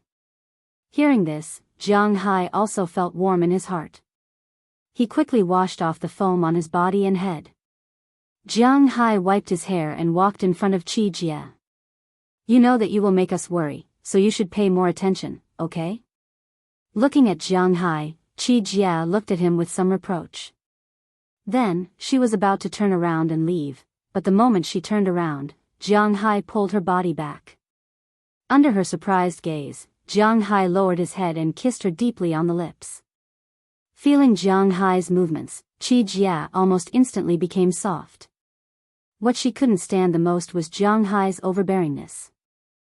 Feeling the person in his arms instantly become as soft as a puddle of mud, Jiang Hai carried her out of the bathroom. But the remaining consciousness made Qi Jie press the bathroom door that Jiang Hai was about to open. Don't disturb them." Hearing Qi Jie's words, Jiang Hai froze for a moment, then nodded his head and launched an attack. In response to Jiang Hai's attack, Qi Jie snorted and began to fight back. War is so inexplicable, it's that simple. After an hour, the war ended. Jiang Hai also returned to the bed with Qi Jie, who had been washed again. After lying on the bed, Qi Jie turned around and went to sleep with Sheila beside her. She knew that Jiang Hai had the habit of hugging Qi to sleep, so she didn't care about it. Looking at Qi Jie's movements, Jiang Hai was somewhat embarrassed, but he was indeed used to hugging Qi, so he turned his head and hugged Qi to sleep. The night was silent. After waking up the next morning, Jiang Hai left again. Anyway, he had nothing to do. Naturally, he also had to help with the installation of the turrets. Although he was only going to be an assistant, after all, welding things also required skill. In the United States, most of the owners of manors, ranches, and fish farms were very good at these things. This was because it was troublesome and expensive to ask for manual service in the United States. Instead of paying those people, they would rather do their own research. So from a young age, they spent their time repairing and maintaining things. When they grew up, they had accumulated enough experience. Although they couldn't be compared with those professionals, if they didn't care about the aesthetics and only cared about the quality, it was not a problem. Just like now, on the second night, several turrets had been welded. These turrets were square grids, and the size of the grids were different. Of course, the strength of the water guns was also different. Jiang Hai made his boat into a water hedgehog.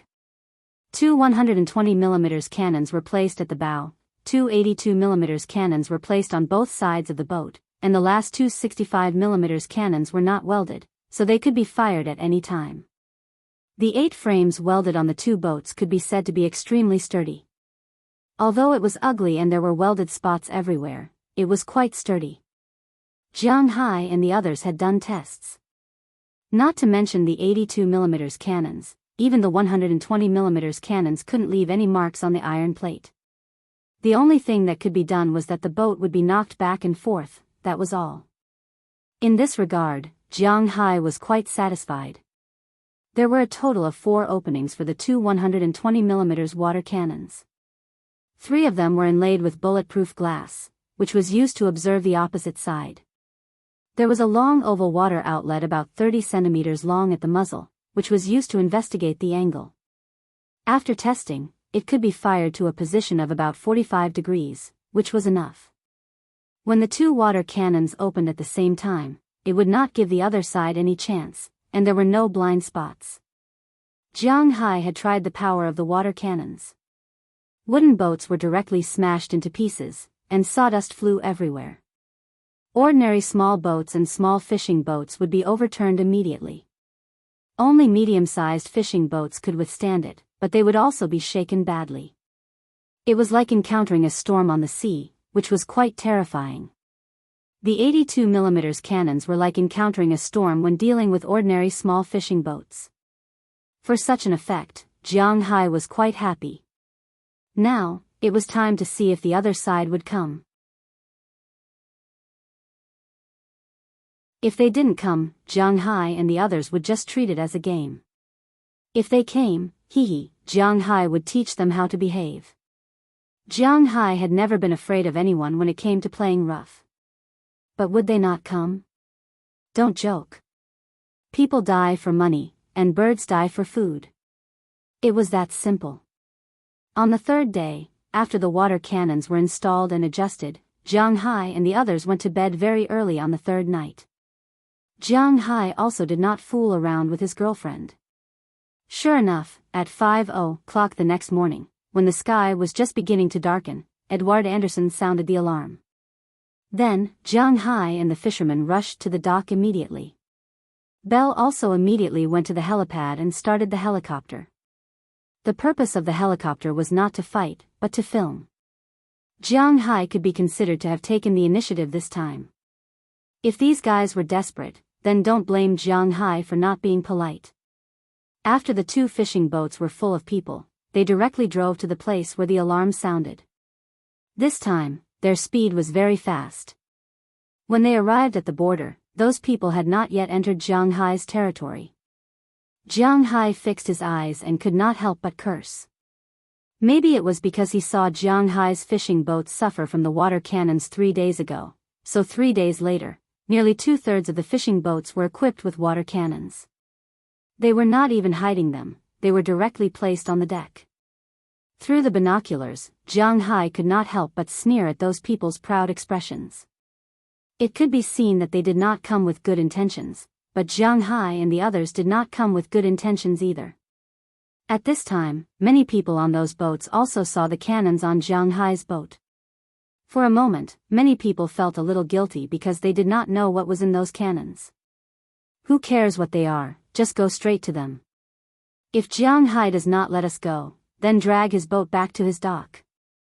The boat of the Chamber of Commerce also saw Jianghu's cannons. The son of the Chamber of Commerce, who had a bad temper, said loudly to the people on the boat through the radio. Hearing that there was someone backing them, the hearts of these fishermen gradually relaxed. Jianghu, have you thought it through? Will you hand over the murderer or not? Seeing that the fishermen's minds gradually made up, the president of the Fishing Association couldn't help but chuckle, then shouted at Jianghu through the radio. I'll hand you over, I'm warning you now, you have entered my private waters. Now all of you withdraw immediately, and I will pretend that nothing happened. Otherwise, I will start to protect my rights and interests. Hearing the president's words, Jianghu directly scolded back, and then said loudly. Hearing that Jianghu still dared to be so tough, the president's face was quite ugly. It's really like the old saying of the Wuxia people, you won't cry until you see the coffin, you won't give up until you reach the Yellow River. Well, I'll see how you defend it, water cannon. Putting down the radio, he also knew that it was useless to say more, so he directly fired the cannons. With his order, countless water beams shot towards Jianghu's boat in an instant, but because they were still a little far away, these boats couldn't reach Jianghu's boat directly, but as the boats on both sides got closer and closer, it was only a matter of time before they reached it. 1682, 2365, and 1750. Looking at the thickness of these water beams, Edward Anderson reported the data to him. These guys still dare to use 82? That's really giving them face.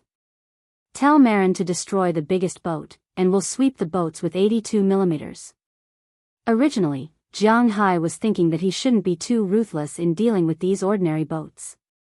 However, these people didn't think the same way.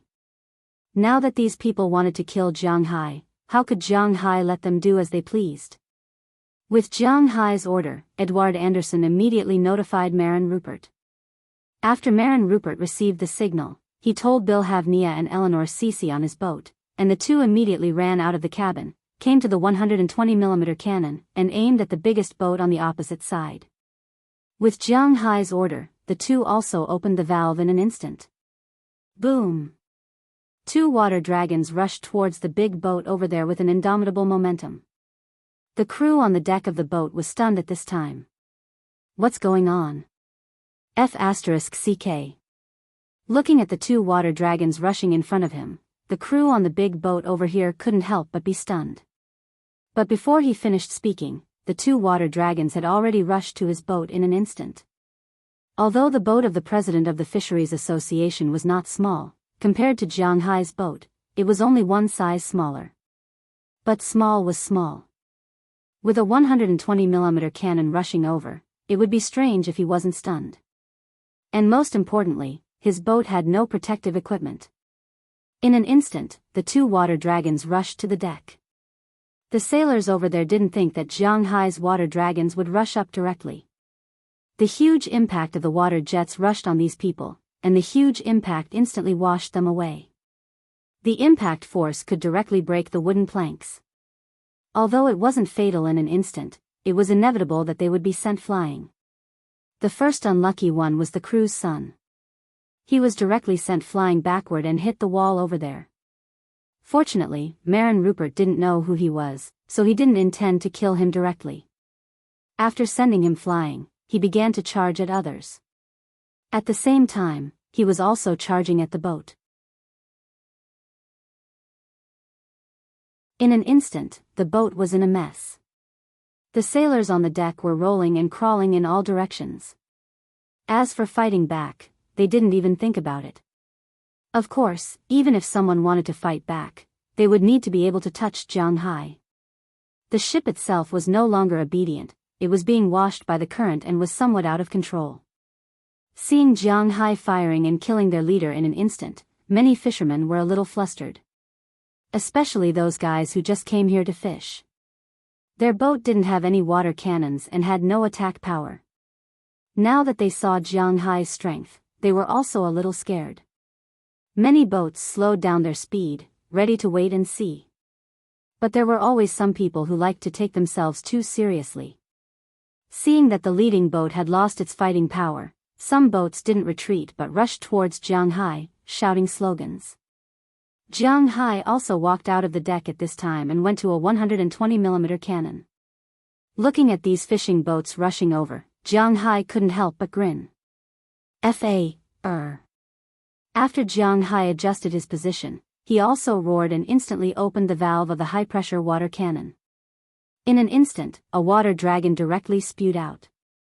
The fishing boat that was still shouting slogans didn't have time to react at all. The water dragon had already rushed over. 120 against 82, what else was there to say? The water dragon instantly rushed straight to the deck of the boat. Not only did it instantly send the sailors flying, but it also sent them flying at least 3 meters away. It also sent the 82mm cannon into the sea. Jianghu knew that although the real expensive part of this game was the pump motor, the platform above it wasn't cheap either. It would cost at least $10,000. These guys fishing for a month might not even earn $10,000. Jianghu now made them feel the pain. Their 82mm cannon was instantly sent flying, their sailors were also instantly sent flying.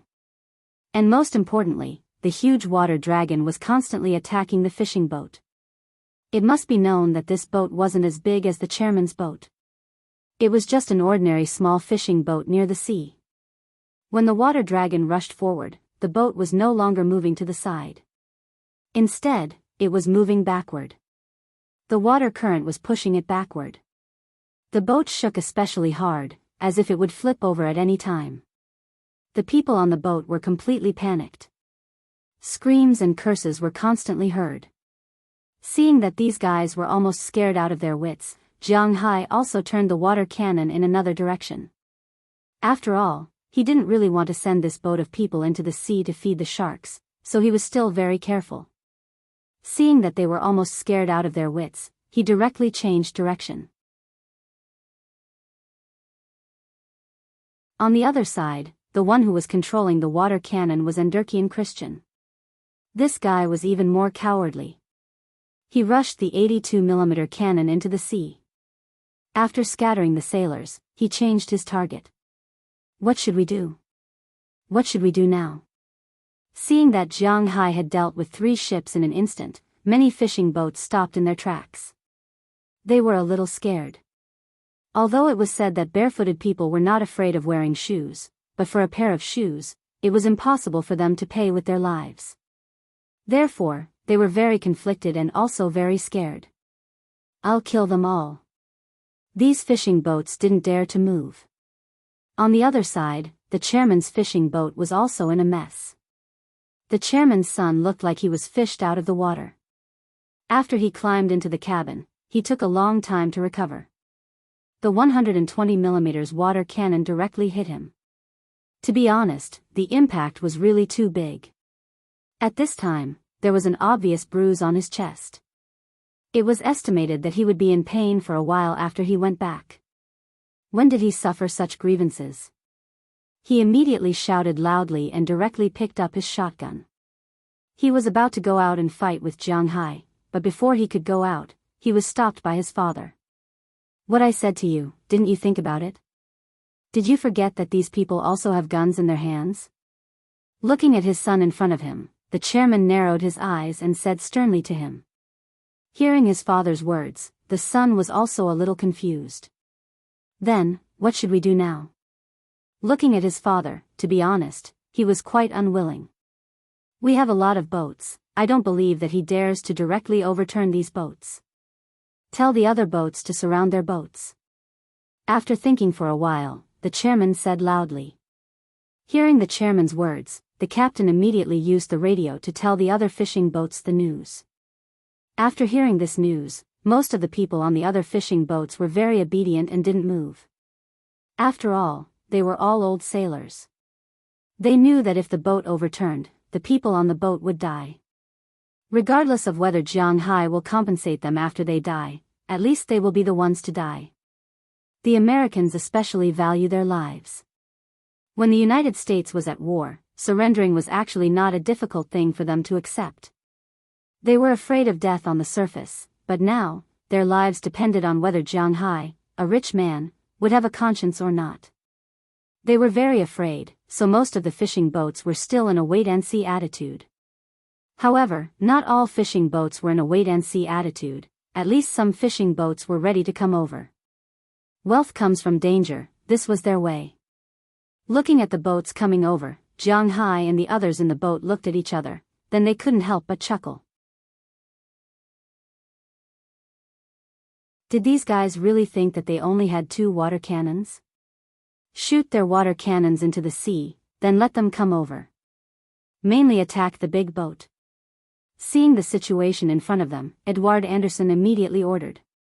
After hearing his words, Jianghu and the others opened the water valve again and swept the water cannons towards the fishing boats. Unfortunately, their attacks were blocked by the steel plates. The threat to Jianghu and the others was almost zero. Only the splashed water fell from the holes and the roof, soaking them in water. But compared to Jianghu's water cannons, this water was far worse. One by one, the water cannons on the fishing boats were swept into the water by Jianghu and the others. One by one, the sailors fell into the sea or hid in the cabin. But these fishing boats were really tenacious. In such a situation, they still came over. They were prepared to use their advantage in numbers to squeeze Jianghu's fishing boats here, making them unable to move, forcing Jianghu and the others to negotiate or let them pass. But they were dreaming, but will things really go as they imagined? When these fishing boats rushed through the firepower blockade of Jianghu's 2 fishing boats, these people couldn't help but cheer.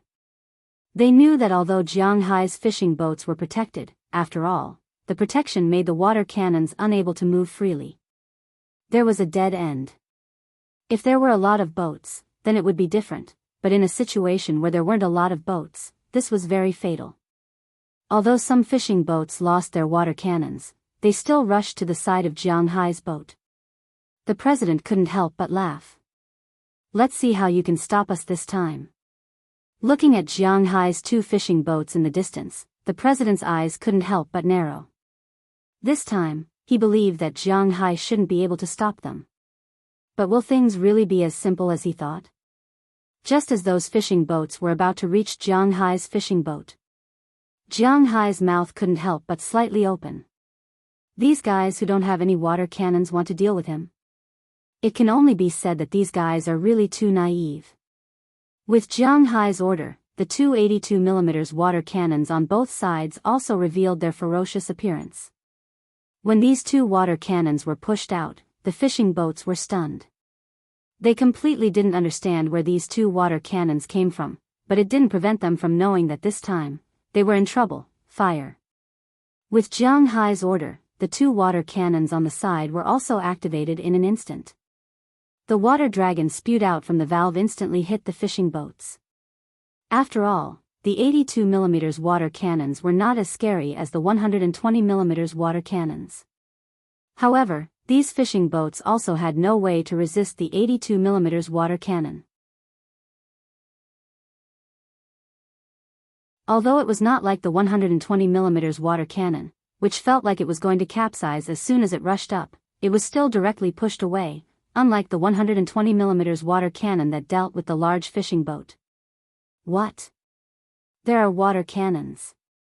Looking at Jianghai's water cannons, the president couldn't help but be surprised.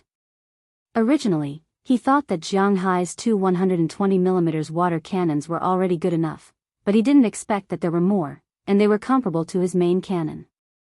Looking at these water cannons constantly pushing away the fishing boats, a trace of shock flashed in his heart. Then he had to smile bitterly. Although he didn't want to admit it, they were bound to lose to Jianghai in terms of money. I don't believe it, let's get on the boat and launch a sneak attack. Looking at his father, who seemed to have aged 10 years in an instant, the president's son didn't think so. After secretly cursing, he was ready to use his own method to deal with Jianghai. Although they can't use guns, as long as they climb onto Jianghai's boat, then Jianghai's water cannons will be useless. Thinking of this, he also said to a few sailors who were on good terms with him. After listening to his words, these sailors immediately went to prepare the speedboats. Not long after, two speedboats came out from the back of the big boat, and then rushed toward Jianghai's boat. Looking at these two boats, Jianghai couldn't help but chuckle. Indeed, the speed of the speedboats is very fast and flexible. Not to mention 120mm water cannons, even 82mm water cannons will have a hard time hitting him. But Jianghai was already prepared for this. When the two speedboats came from the left and right of Jianghai's fishing boat, he was not in a hurry. Not only him, but Edward Anderson, Marin Rupert, and all the sailors were not in a hurry. It's up to you. Looking at Bauer Rahman behind him, who was ready to continue, Marin Rupert said with a smile. Just watch the show. Hearing Marin Rupert's words, Bauer Rahman also smiled evilly. At this time, the two speedboats were about to reach Jianghai's ship. They were only about 10 meters away. It would only take them a few seconds to reach Jianghai's ship. At this time, the president's son also stood up from his seat. Victory is in front of us, let's go. Pointing at Jianghai's two fishing boats in the distance, he also shouted loudly. Just as his voice fell, Carlyle Cotton and Bauer Rahman, who were already prepared, also came out of their respective fishing boats, holding a small water valve in their hands. Looking at the water valve, the people on the two speedboats were stunned for a moment. Then, the people on both sides wanted to turn at the first moment, but unfortunately, their speed was not as fast as the speed of the water. As the two opened the water valve, two water dragons came out in an instant, giving the other party no chance at all. Before the president's son could react, he was hit in the chest again. He was thrown out of the speedboat and fell into the ocean. His chest was hit twice. He felt as if his chest was about to be torn apart. If it weren't for his strong will and his excellent swimming skills, he might have died in an instant. Enduring the dizziness, he floated to the surface of the water. What he saw was the people on the two boats being washed into the sea one by one, including the boat. It was swept far away in an instant. Then, it was hit by the 82mm projectile and crashed into a fishing boat. The fishing boat was hit by the 82mm projectile, and the speedboat, should be prepared for major repairs. You're tuning into the Biyao's Wuxia Chronicles YouTube channel. Don't forget to subscribe and join us on this journey to catch the most captivating stories.